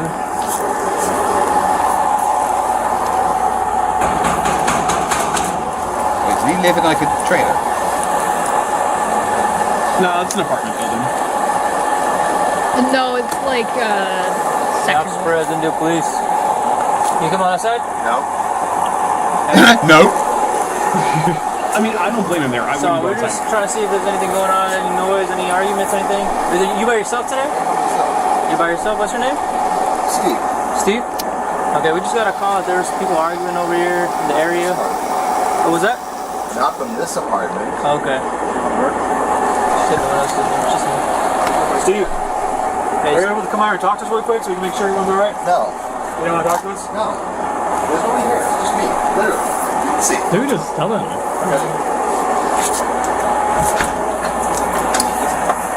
Totally swatted. Okay, Wow. bye. Yeah. So aggressive. They proceed to walk all the way back to the car. The end. Yeah. So let's be clear. What actually happened, by all appearances, is someone called in a noise complaint and maybe got the apartment wrong. And Yeah. then some cops went out, very politely said, "Hey, could you come out and talk to us?" Steve, and to be fair, very reasonably, because you should not just go outside when the cops ask you to. That's a Yeah. trap. Don't do it. Said no. And they walked away, and that's it. Swatting is when a SWAT team, which is, in case you don't know, maybe you're not American or you're just not familiar with the acronym, that's Special Weapons and Tactics. Those are the people armed with things like smoke grenades, body armor, and automatic rifles. And they do not knock on your door. They knock it in, or they blow up the door knob so that the block isn't there. Then they knock it in. And then they go in with guns up. Yeah. People die when SWAT teams show up. That's why it has been prosecuted as attempted murder in the past in the United States. It is a serious crime to call someone in an effort to get a SWAT team to show up for no reason. Let's be clear. Yeah. Let's be extra clear. The police knocking on your door, asking to speak to you, and then going away when you say no, is not swatting, Steve. No. Steve horrible. McCrae called that swatting. Guys, Steve McCrae is a fucking idiot. One of my favorite but- arguments about this was they said that they pulled up the technical term, the legal definition of swatting, and of course it said unofficial, like just on the definition that they pulled up on screen. Now, I understand wanting to be charitable to Steve's interpretation of saying, like, oh, maybe somebody just got the house wrong, because that's what I initially thought. Unfortunately, no, because in the response to this video and to me saying Steve wasn't swatted, Veda, Aaron, and Steve, who are the three people with restraining orders right now, and two of them are facing contempt charges over a Facebook group, are currently... They came out with a video that was on Veda's channel that, of course, I still have because I'm a weenie like that, called Operation SWAT. Not only is that a very dumb name for your video when you're in that kind of contextual situation that they have found themselves in, but in that video, they talked about how Steve says in the video that the police and the sheriff's office had been out to his house at least 3 other times, and that it was related to domestic violence calls. So, and then this got confirmed later by Steve's roommate, who came on to another person's stream to talk about it. What a fucking disaster that man is. I don't know what to tell you. So I ended up coming to the conclusion of, I don't know, maybe there is some domestic violence going on in and around Steve's area where these people have had to go out and there's some kind of issue. And they immediately jump to, how dare you say Steve would abuse somebody? I'm like, did I say that Steve was the abuser? No. Maybe Steve's getting beaten up on a regular basis. I don't know. I'm not there. I noticed that Steve needs to touch grass. Like, if I remember correctly, there was some outside. Like, he needs to log off and touch grass. It would be so much better for him. But like, he just, like, why does he give off the energy that he never goes outside? Because he never goes outside. Would you want to go outside looking like him? They chased ogres off in the past. So when I was around Steve, there was a time period where Steve had this moment of enlightenment that he wanted to get back in better shape and he wanted to go outside. It was back when we were getting the show back and he was kind of excited about it and he was in a good mood. And he started spending time outside and paying attention to his diet because his diet was not good. So, and working out a little bit more. And he started feeling better. And that was probably the best I had ever seen him. And that lasted until, I don't know, just in and around the time he bashed his fucking head on the concrete. And now he doesn't go outside anymore. He's regularly complaining about, like, how he feels and going to the doctor. And he tried to, like, blame this lady, too, to say that she was affecting his, not just his mental health, but his physical health as well. And tried to delay going to court and all kinds of stuff like that. There's, like, a lot of, like, smaller things that went on in this whole scenario. But, like, that we don't need to go into because it's, like, a lot.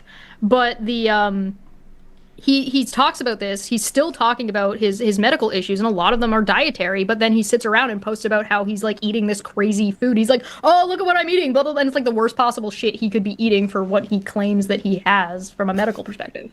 He's not. Yeah. He's certainly not a smart person. I'm going to try the new AI companion on Zoom, and I've asked it to give us 10 points about what we discussed. I want to see how accurate it is. If the first point is that Steve is a fucking idiot, it's failing. All right, it says, here are the 10 key points summarising the conversation around Steve McCrae's downfall. Non-sequitur show collapse. Steve McCrae co-hosted a successful debate channel with Kyle Curtis, but legal disputes over ownership led to years of court battles, funded by Ruhif, whom Steve later ghosted without repayment. Sound about right? So far, yep. Yeah. 2, head injury impact. Steve suffered a significant head injury after falling at an Applebee's, which participants believe may have affected decision-making and personality changes. Yes! 3, betrayed co-host Chesh. After winning back Non-Sequitur show, Steve removed Chesh as co-host without justification despite promising a 50-50 partnership, causing immediate audience exodus. Sound about right so far? Oh my god! It's on point! 4, legal disasters. Steve accumulated multiple restraining orders for obsessive harassment of private individuals, including cyberbullying a woman for 48 to 72 hours over Facebook moderation. Yeah. 5, court case failures. Steve and associates went 0 for 7 or 8 against targets in court, with Steve committing perjury by falsely accusing someone of swatting when police simply knocked on the door. This is actually doing really well. 6, transphobic content shift. Transition from claiming to be a transgender ally to posting transphobic caricatures and creating anti-LGBTQ plus videos on the Non-Sequitur show. This game is pretty fucking good. Yeah, the only thing I would add there is transphobic caricatures based on anti-Semitic caricatures, because, you know, we gotta throw that in there too. Of course, yeah. 7, isolation from community. Lost moderating influence from friends who previously kept extreme views in check, leading to increasingly radical positions. Definitely.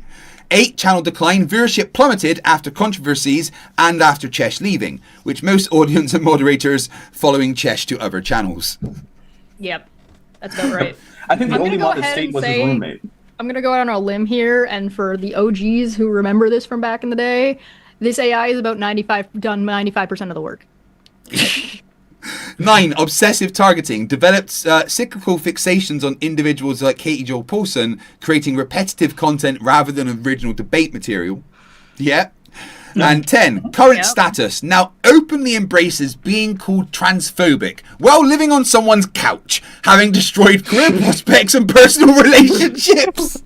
Yeah, no, that's something. Guys, did Steve McCrae just get savaged by AI? Bless whoever designed this AI. It did fantastic, perfect. One thing that I should add about this swatting situation, he tried to like justify that it was a swatting by saying the American police are dangerous, and what if he had opened the door and he was a black lesbian woman? He's not a black lesbian woman. Steve, you don't get to call it a swatting because it would have gone better for you if you weren't a white man. You are a white man. Who gives a shit? Yeah. Also, I'm gonna say. What if I'm a black lesbian woman, though? I don't know. What about the mysterious behavior of the barbecue lid? There are also black lesbian women in America who have successfully avoided getting killed by cops when they stop over for a noise complaint. I'm just gonna put that out there. Yeah, Not every black woman who's a lesbian who has the cops come by for a noise complaint has died. That's not how. Even look, you're gonna be hard pressed to find anyone who's a bigger person in terms of dunking on American cops, right? I absolutely despise the cops. In fact, one of my favorite pastimes when I'm bored is trolling pro-cop Facebook pages by being as virulently anti-cop as I can to piss them off. But still, they are not out there killing everyone they encounter, even black people, even women, even gay people, even people who are all three. Absolute craziness. It's really dumb. It's really dumb. And like the more nuances and like small details, like he said he wasn't going to respond to certain people referring to me on a video titled Operation SWAT that was exclusively responding to me. Yeah. I mean, all right, we've been talking about Steve for almost 2 hours now, and it's been non-stop, but I'm sure there's still so much that we have missed. And oh yeah. Yeah.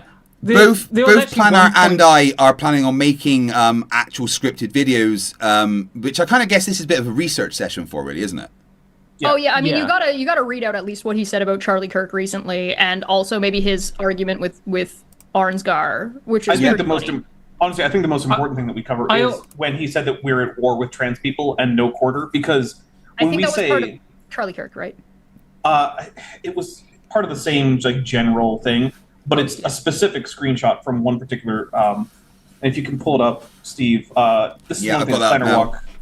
Yeah. You just call Craig Steve. Fuck, I did, didn't I? I'm sorry, Steve. It's all right. I've not got drones targeting your position. It's absolutely fine. Yeah, you definitely should. Remember, it is a dinosaur. No, it's cool. Just shoot it. Yeah. Are we planning on looking at ending the stream after this, or are we still going to keep going? Because I need to know if I need to go get a shot or not. Probably get a shot regardless. Yeah. I think we should cap it at 2 hours for now. Actually, Craig, this is not quite the one I think is the most important to look at. This is the one where there's the "This is War" GIF that's in the screenshot. Nope, not that one. That one. I also that one right there. Yeah. I also did want to make a point of when it comes to like the transphobia that Steve has. Like, I am hesitant to call people transphobes sometimes. I know that FTFE has said some stuff that can be considered transphobic, right? Yeah. And, however, I have altered my views based on research with a lot of things, and you and I have had that discussion. Yeah, and I think the point there that I want to make here is that Steve refuses to change his mind about a lot of this stuff. He sees something on Twitter, and that's now his position. Yeah. And Twitter is not a reliable source of information. Whereas when it comes to Craig, he will look for, like, he might say something incorrect or wrong, and then you'll look further into it, and people might call him out on it and say, hey, you're wrong, and then he will change his position, which is what you should be doing. Like, for instance, when I was debating Andrew Wilson and the subject of, children transitioning was brought up, and I was like, no, I'm totally against it, blah, blah. But that was obviously completely and honestly from a position of ignorance. I didn't understand a lot of the nuances behind it, especially things like, well, what if you don't allow a child to do it and then their hormones have reached a certain point, now it's just too late, and things like that. You have to take so many other things into account, and to just say, no, it's bad, you shouldn't do it, is missing so much of the nuance around the conversation. And I was wrong with my statement, and but yeah, Steve does not have the ability to critically analyze the things that he says.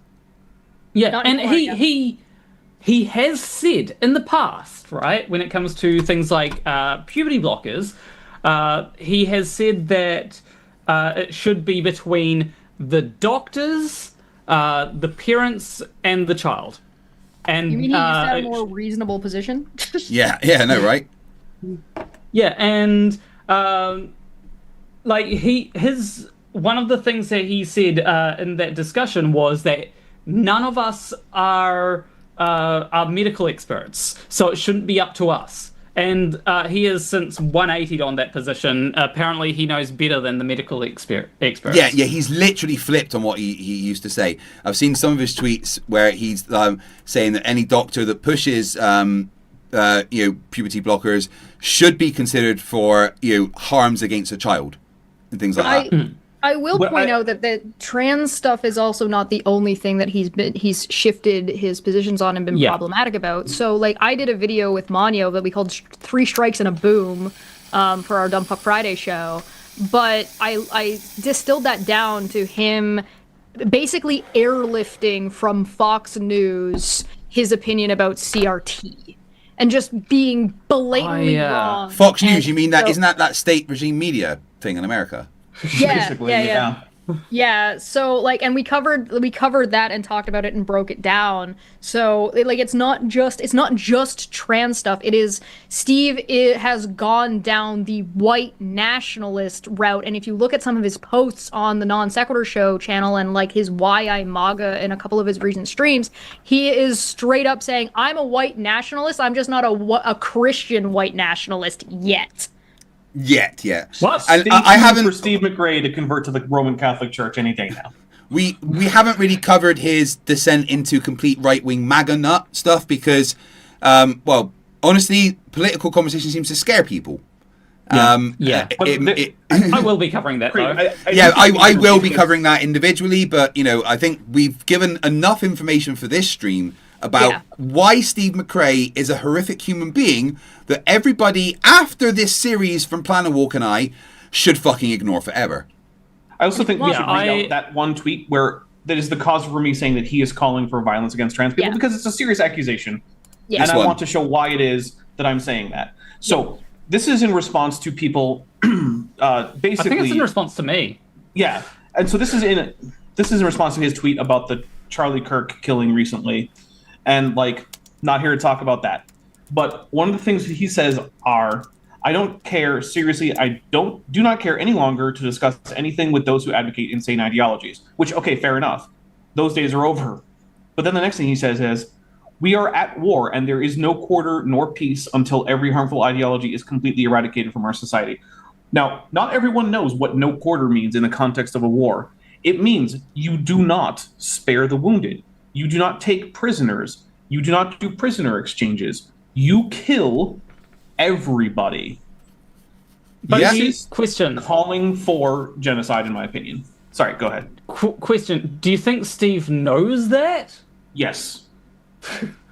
He has I can't see how he gets to take all the acumen of being in the Navy and not know what that means. Yeah, it's pretty basic military history. What some of these terms I know what the term means, and I've never been in the military. But then again, I'm Canadian. I'm thinking of someone, the name's not coming to mind, but wasn't there a guy around the 1940s that wanted to get rid of what he considered harmful ideology? I can't quite remember his name. He had a mustache. Anyone remember that? Charlie Chaplin? No, he looked a bit like Charlie Chaplin, but it wasn't as funny. One of the things that irritates me the most about the rhetoric around this, and it doesn't just come from Steve, it kind of comes from like the whole thing, is this transgenderism, transgender ideology, and because it's just like a whole rhetorical hand waving trick that is trying to force a conversation in a specific way. It's bad. It's just bad argumentation. It's bad logic. It's bad. I want to point out the this tweet and particularly the last paragraph there, right? He's talking about why he doesn't like transgender, but he says, but we will win with words. But all Americans need to defend themselves by any means necessary. This is why we have the Second Amendment, to protect ourselves from sociopaths who are being exposed left and right now as they're exposing themselves to the public. Be prepared, #MAGA. I want you all to take that fucking paragraph in. Yeah. And he doesn't know what a sociopath is. and also, like, I told you all about this. I made Steve big mad at a joke, right? So I made a joke on Twitter that essentially said, breaking news,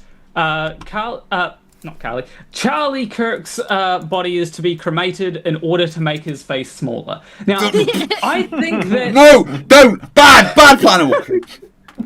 I think that is a very tame joke considering, like, considering some of the jokes that Charlie Kirk has made. Dapper and I made a worse joke. Oh, I've made far worse jokes than that. Yeah. But like, I feel so bad for laughing at that, you cunt.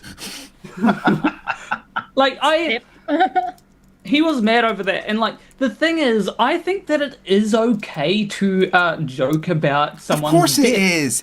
Everything's okay to joke about. In fact, when I die, Craig, you better be making jokes about me when I die. Like I've already got some written, mate. Don't worry. If you don't. Yeah, and also it's important to note you don't have to mourn for the death of someone who was calling for and advocating for your death or erasure from society. Yeah. That is not a thing that anyone is obligated to do. Yeah, let me be clear. I will never celebrate another person's death. I will never cheer for somebody to be killed. But, to quote a great man, there are some obituaries I will read with great satisfaction.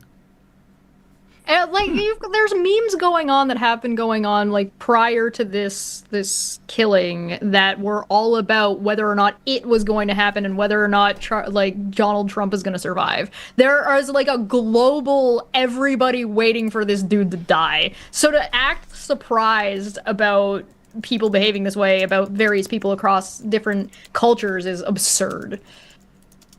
Yeah, like I do know that. I know that at one point, like Donald Trump's hand was like purple, or changed from orange to purple, and when it came to there was a weekend where there was no appearances by him. He hadn't been seen in days, and people were like, "Is he dead?" And then the next thing we see is his face drooping. And it's one of those things where, like, of course people are going to speculate about him dying. And honestly, like, I think it will be funny if Joe Biden outlives Donald Trump. I mean, that would be that there would be an air of humor around that. It would be. Comedy, people pretend that comedy doesn't have rules, and it does. Comedy has rules and expectations and set things. So there are things that are going to be funny technically and things that aren't. And one of the easiest ways you can tell whether or not something is funny is whether or not it's said with malice. If malice and hate are part of the joke or the intent of the joke, it's not funny. Because hatred isn't funny. It's basically the opposite. Yeah. So Jimmy Kimmel showed a clip of Donald Trump in the United Kingdom being asked a question by a reporter. Oh, no, actually, sorry. It was this was in America. A reporter asked, he was standing outside the White House, and a reporter asked Donald Trump, how are you doing after the death of Charlie Kirk? He was your friend and stuff. How are you doing? And Donald Trump went, yeah, actually very well. And anyway, if you look over here, there's some trucks coming building our new ballroom. Right? Jimmy Kimmel showed that clip, right? Donald Trump got him banned from being on TV. Yeah, I was saying. So me and Dapper do a political show once a month. A news show, Chesh. Come on. Well, a political news show, whatever. We talk about newsy type stuff and things, and it's with Landon and Manya, and that happens on Landon. Debate Hub. But what I'm getting at is that like we talk about this kind of stuff, and we've talked about it regularly. And when it comes to things like Jimmy Kimmel and Stephen Colbert, because like realistically Colbert got hit first, now Jimmy Kimmel's being hit. One of the things I was like, the only thing that's keeping America from like fully going on this route is that these late show hosts are still being allowed to make the jokes and do the funny commentary. Once those things start going away, once those shows start going away, you're done. That's it. There's not even an argument to be made anymore. Yeah. Gio's coming on actually to talk about fascism tomorrow. Gio is one of the most awesome people that I've ever met. Saturday. Right. Yeah. Saturday. He already came on once where we like laid out the expectations of fascism, and he's coming back to do a check-in to see how America's doing. Yes, Tony. Is the answer. All right, I'm going to read my super chats. Yeah. Do you want to do yours first? You can go first if you want. Okay. Jim Daniels, $2 says, Rachbot, test failed. King Ed V, $5. On behalf of the US Navy, we do not claim Steve. I think he was eating paint chips from the side of the ships. Possibly. There was someone that had to be painting them quite a lot. Cowder V became a member. Thank you. Oh, they've been a member for 12 months. Thank you very much. Warboss, $2 says, more DACA, thank you. Rachbot, $2. Jim Daniels, initiating retest. Warboss for $2 says, even more DACA, thank you. Jim Daniels for $2 says, you passed the test, Rachbot, congratulations. And then Rachbot says, Jim Daniels, do I win anything? A clone? Jim Daniels says, for $5, I was swatted back in the day when I worked in the AOL guide program. It's not a pleasant experience. No, I imagine Scary. not. Also, in regards to more DACA, Craig, have you ever thought about painting your channel red so it goes faster? I don't want it to go too fast. I can't run. Oh, okay. Yeah. Fog Repairship Akashi for $2 says, Rachbot is still the best AI ever. Well, yeah, I did program them. Jim Daniels for $2, making a CGI of Rachbot for NASA. And Jim Daniels for $2 says, who is this G-Man Craig is wanting to debate? Chesh, Oh, no. define G-Man in 5 words. Yeah, taking YouTube debates and treating arguments and discussion like it's WWE, as well as being being very bigoted and racist. Hashtag That was definitely more than count. 5 words. Yeah, but it will be a dumpster Sorry, fire, guys. I wasn't. trust me. My bad. Is WWE one word? WWE YouTube Yelly Man. YouTube's one word. Yeah, YouTube is one word. Bigot Yelly Man. Yay! Ah. Sean 007 AU299 says 2 more. Thank you. King Ed the Fifth for $2 says 1 more super chat. And then Warboss says DACA. Wah! Thank you very much for the support, guys. Dutch, the place of hostiles, Tunicate for $2 says, have the geese been whispering to you, Chesh? I can neither confirm nor deny for legal reasons. Planar, Yes. you have my super super chats. Yeah. So 1 over n squared for $5 says, Planner Walk, do you think Steve conducted the Cavendish experiment when he was in nuke school? I don't Probably know. not, no. I know for Yeah. certain that he did not. That is not a part of the nuke school pipeline there. Yeah. So it I kind can of confirm no. I would also Yeah, point I out, was- like, when Steve went to nuke school might also be a factor to that. It doesn't matter. This is a school where they are teaching you what you need to know to operate a nuclear reactor, and they are doing it in the span of about a year. They do not have time for you to do the Cavendish experiment. Yeah, it's And, not and I want to be clear, a lot of people think, oh, nuclear power, big and fancy. We boiled big kettles, guys. It's true. yeah. And then the sinister porpoise for $5 says, remember, petty officer Shipwreck knowingly posted pre-transition pictures of a trans woman long before he went the trans people are evil, all evil route. Oh, really? And it's Did like, he? yeah, that Yeah, he is did do that. very shitty. Mm-hmm. You know, I know that my pre-transition mug is all over the internet, so you know. But like, I prefer people, if you're going to reference something to do with me, try to use more recent photos. You know. Yeah. Yeah. So Actually when have you a see video- videos of me calling Planner Walk he, I'm not being transphobic. They were he at that point. Yeah. That was actually the reasoning why because it that was a Steve pre-transition video. used to use those photos. Oh, what? Yeah. Thanks, Steve. Any more? One over. Yep, I've got plenty actually. One over good. N squared for $5 says, Planner Walker, it's obvious Steve is unsuccessfully angling for the Peter Thiel, Dave Rubin money like modern day debate and the Raging Tomato. God.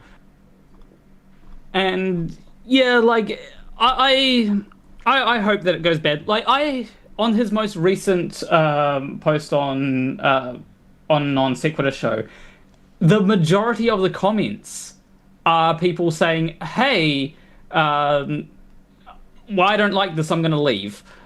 You know, and you should leave. Like if you are still subscribed to Non Sequitur show, you shouldn't be subscribed to Non Sequitur show. I'm going to double check. There's one thing I should also point out real quick. The people who have been supporting Steve and the company, like this group of people that are running around and doing all this harassment, there's a insubstantial percentage of that group that are white nationalists, that are like neo-Nazis, that like one of them literally responded to me calling them Nazis by saying, "But are they German though?" Like they're dumb. It's really, really, really dumb. But they're like these are people who believe chemtrails are real. These are anti-vaxxers. Like Steve's main audience has drastically shifted from people who do science and care about science, talking about where people are and bigots are wrong about those things, whether they're science or social issues, and has shifted to the complete opposite side of that track, where he is now on the side of the anti-vaxxer. He is now on the side of the bigot. He is now on the side of, and his the people who watch his content and he interacts with and who encourage him and agree with him, holy shit, reflects that. Okay, Yeah. I have to say something. Steve's most recent tweet that he has pinned right now is about his girlfriend not saying yes when he asked her to marry him. And he's celebrating No, he's that. a divorced man now too. Yeah. Is he on one of the streams I talked about where he was like, "Oh, go make channels to harass this person"? He got in a fight with his daughter because his daughter didn't want to be on stream with him. I remember that. Jeez. I just want to also read a recent post from his that he put on Non Sequitur show. Please share this everywhere. This is important. The time for conversation is over. There is no more debate, no more discussion, no more quarter. Again, no mercy, no more reconciliation, no more tolerance.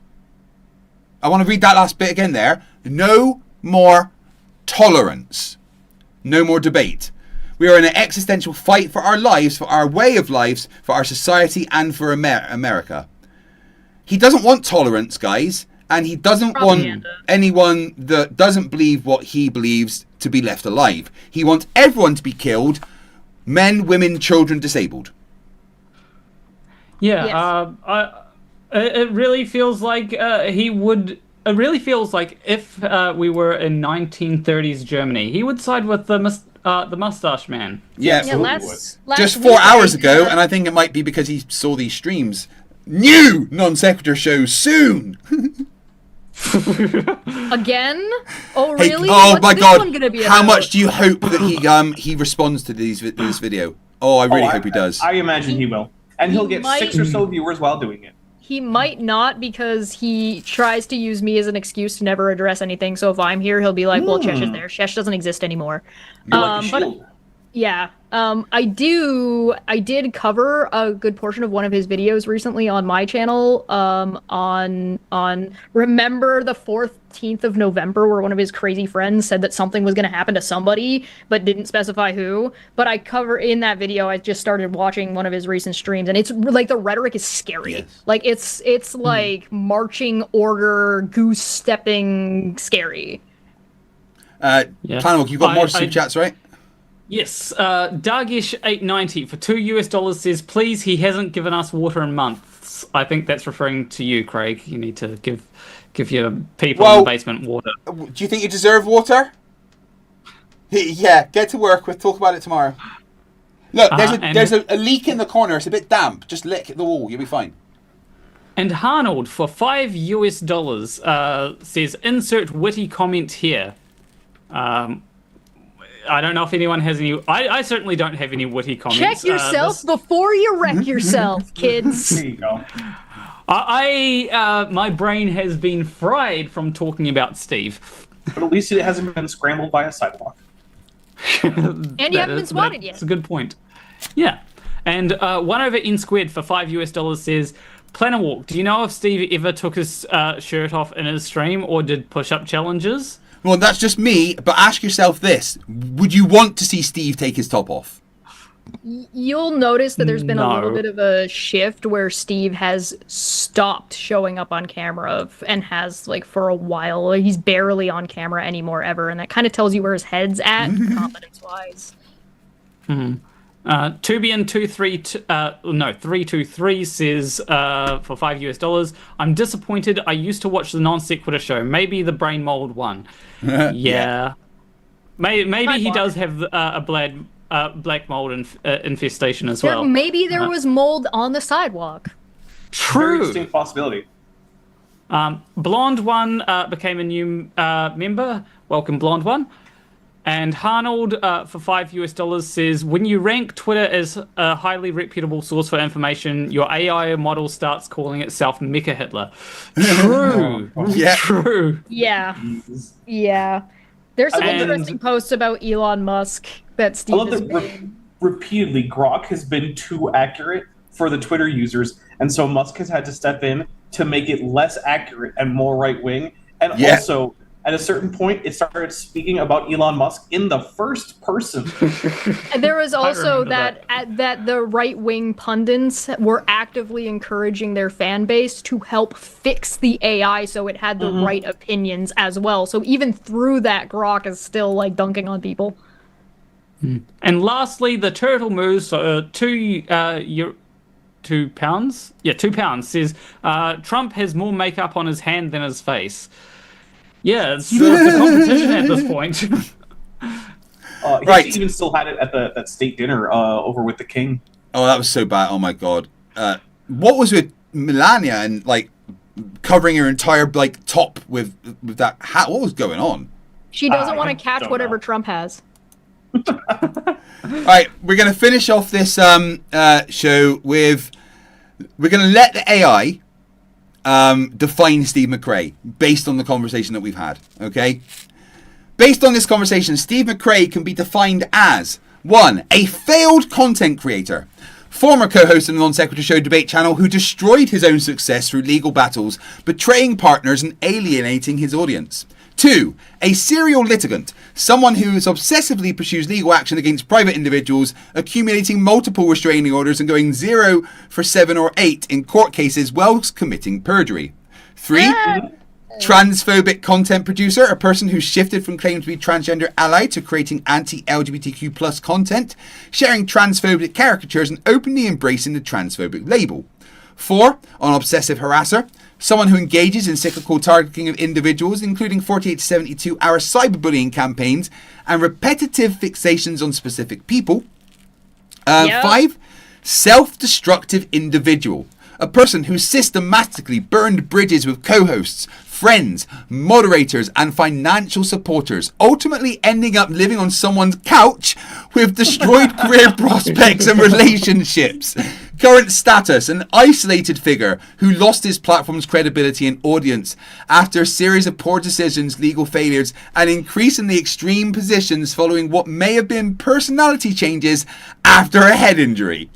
Yeah, that's pretty good. The only thing that was a little bit wrong was like the number of restraining orders. The one thing that I would say that people look out for, like not just from Steve, like this Steve does this, but also just kind of generally like a red flag. Like it doesn't mean this person's terrible or anything, but if you're getting weird vibes from somebody, if they're constantly relying on old behaviors and old successes that are like at this point years old to bolster their current position of having any kind of credibility, and none of that stuff is recent, maybe there's a reason.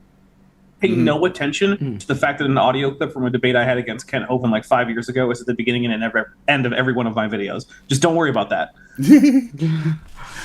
I said it could be a red flag, not like a definitive thing. Right, King Edward V, $2 let's- says, I was just an ATC in the USS Enterprise, so yeah. Well, yaboo to you.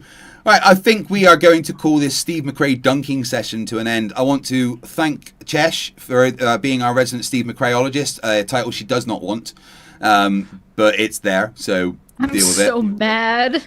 Anybody Dapper, got- I was a little bit insulted you couldn't bother to get into your meat suit, but, you know, thanks for turning up. It's in the wash, Craig. Yeah, the blood, it's hard to get out, I understand. It's true. So upset. This stream is gonna give me depression. And Planar, you have been a personal victim of Steve McCrae's horrific words and actions recently. So on behalf of all humanity, I apologize for Steve McCrae.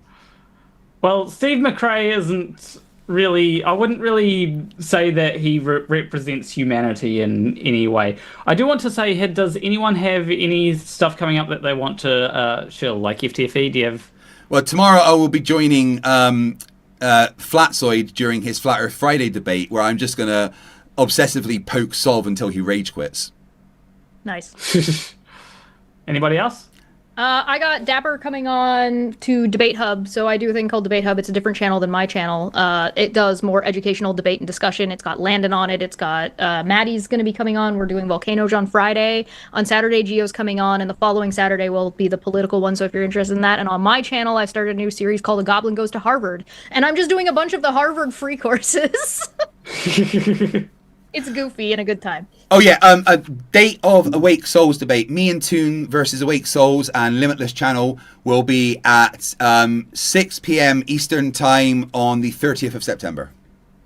Yeah, and if I'm correct, you're also going to the US sometime soon to... Yeah, November for 15th Debate and Con. 16th, I will be in Nashville, Tennessee, but I will also be in Chicago from the 7th till the 9th, and then Cleveland between those two dates. If you want to meet up with me, let Rubik's know, and they will sort it out. I mean, I've got to let her out the basement first, but you know. That or you'll end up in a Salvadoran torture camp. One of the two. One of the two. Go get iced.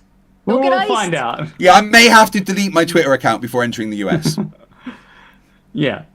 And Dapper, I've got you got a... Yeah, I do have some Dipper. stuff. So tomorrow over on my second channel, Top Hats Off, we are going to do a TTRPG sort of like beta test for something that a friend of mine, Maddie, has made called Scots and Cats, where the idea is all the cats in the world have invaded Scotland, and every person in Scotland needs to kill their requisite 114 or so cats to defend Scotland. Yeah, it's a lot of cats.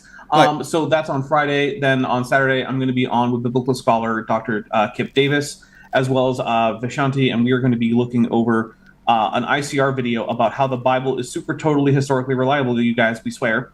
We're going to talk about why that's generally not the case. Then Tuesday, I'm going to be on with Jackson Wheat, and we're going to be talking about creationism and evolution. And then on Thursday, I will have a video about Dan Biddle getting virtually everything wrong about paleontology. He's a man who thinks that all of the fossils of dinosaurs everywhere in the entire world, from the entire 200 million years or so of Mesozoic dinosaur existence, were all caused by the one asteroid at the end of the Cretaceous, according to scientists. Which is not what scientists say, in case you're wondering. That's like a week of the Dapper Dinosaur content. There you go. Have fun with it. Okay. Awesome. What you got And coming up, Planner? I'll be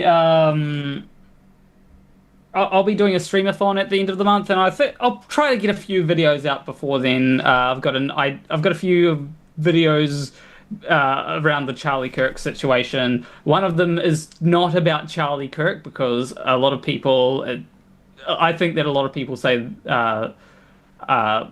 I think a lot of people, what they're talking about doesn't really have anything to do with Charlie Kirk. It's just they want to talk about certain things, like Steve, for example. And obviously, myself and FTFE will have. I don't know when the videos are going to come out. We'll probably release them around the same time. But yeah, main thing is streamathon. It'll be on the Monday 29th for me, which will be Sunday 28th for other people. And I'll try and get FTFE on this time. Right. Well, thank you very much for coming, guys. I'm going to end the Zoom call and then shut down the stream because I want to go to bed. Thank you very much for coming and dunking on Steve McCrae. Guys, remember, this channel is about attacking stupidity and horrific people. That's the description of Steve McCrae. Cheers, guys. Speak to you later. Bye. Bye. Thank you all for watching. The support is incredible and means the absolute world. I love every single one of you. Not you, Gary. Sit the fuck down. You know what you did. But before we go, can we just ask a really important question and pretend, ask like, can we pretend that airplanes in the night sky are a bit like shooting stars?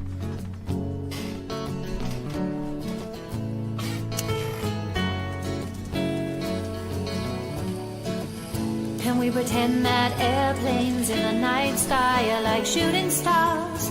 Should be wishing for a brain right now, brain right now, brain right now. Good morning. These words come with a storm warning. Better batten down the hatches, grab some matches and brace yourself for a long day of misery. YouTube has given me the power to reach up into the sky and show you all that we live on the ball. I bring you science that's comprehensible. Your view is indefensible. You're reprehensible. Go on, Mr. Sensible. When I was young, I never thought I would be here to see this. A pile of random nonsense dressed up as bullshit. Your ignorance will be the death of us all, like running headfirst full speed into a wall. You could always read a book, buy a telescope, set it up and take a photo of the moon, or just be a buffoon. I send you in a balloon onto the stratosphere on page 3. You're a few fries short of a happy meal. You're dumber than a box of hair. The wheel's spinning but the hamster's dead, and you're as smart as bait.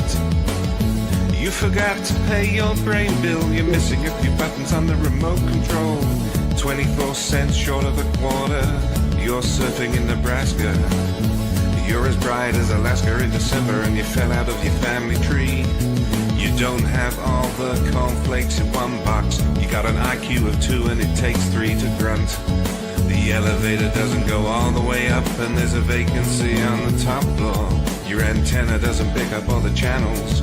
You're several nuts short of a You're Mr. fruitcake. Sensible, calm down, don't go too hard. You don't need the hard slap burying Flerfs in your backyard. You're a man of science, poise and grace. Mage 2 did everything to wipe the grins off the face. So Nathan, get away from those kids. The world is not flat and it doesn't have a lid. Recognise the differences between the textbook and the Bible and control yourself. Lay off your slander and your lies. You're a bunch of knobs poisoning the well of the youth, spreading lies that you like to claim as knowledge and truth. Stop spreading fresh bullshit like the butter on your bread. Maybe your musical assault knock some sense into your head. I hope one day you'll hear these lyrics and smile, and you realise you used to be a 40-year-old child. Now it's time to wake up, open your eyes and see, and acknowledge the existence of. You're a few clowns short of a circus. Your phone is off the hook. Your sewing machine is out of thread. You're all foam and no beer. You don't have all your dogs on one leash. An intellect rivaled only by garden tools. There's no grain in your silo, and your skylight leaks a little. Your belt doesn't go through all the loops. You couldn't pour water out of the boot without instructions on the heel. Your slinky's kinked, and you're proof that evolution can work in reverse. A few feathers short of a whole duck, one fruit short of a full bowl. Airplanes in the night sky are like shooting stars. Should be wishing for a brain right now, brain right now, brain right now. Can we pretend that airplanes in the night sky are like shooting stars? Should be wishing for a brain right now, brain right now, brain right now. You thought it was over? Well, I'm still standing while you're swinging, flinging feces, talking shit just like the human centipede. You got the mind of a chimp, and I'm here to expedite your shore leave. Cause I'm a seaman, but not the kind I ripped up from your mum's gums. I'm the kind that sailed submarines and fired guns. I could float a boat across the ocean with my eyes closed, circumnavigate the globe with a compass and a bag of sausage rolls. Well, all you can do is nibble on your toes. I'll smack you with the hose that you taught a water level, sit and swivel. You nasal gazing muppet, you can stuff it harder than the wallet stuffed by Warren Buffett. And I don't care about your sauces unless you're serving them. And I don't care about your lines unless you're curving them. Now step away from me, you're sucking up my oxygen with the vacuum where your brain should be, you dumb fuck. Thank you for watching, guys. I really appreciate it. Your support is amazing. Always means the world to me. Be back tomorrow as I join for Catzoid and crew. Until then, remember, stupidity is not a right. Fight the flat earth.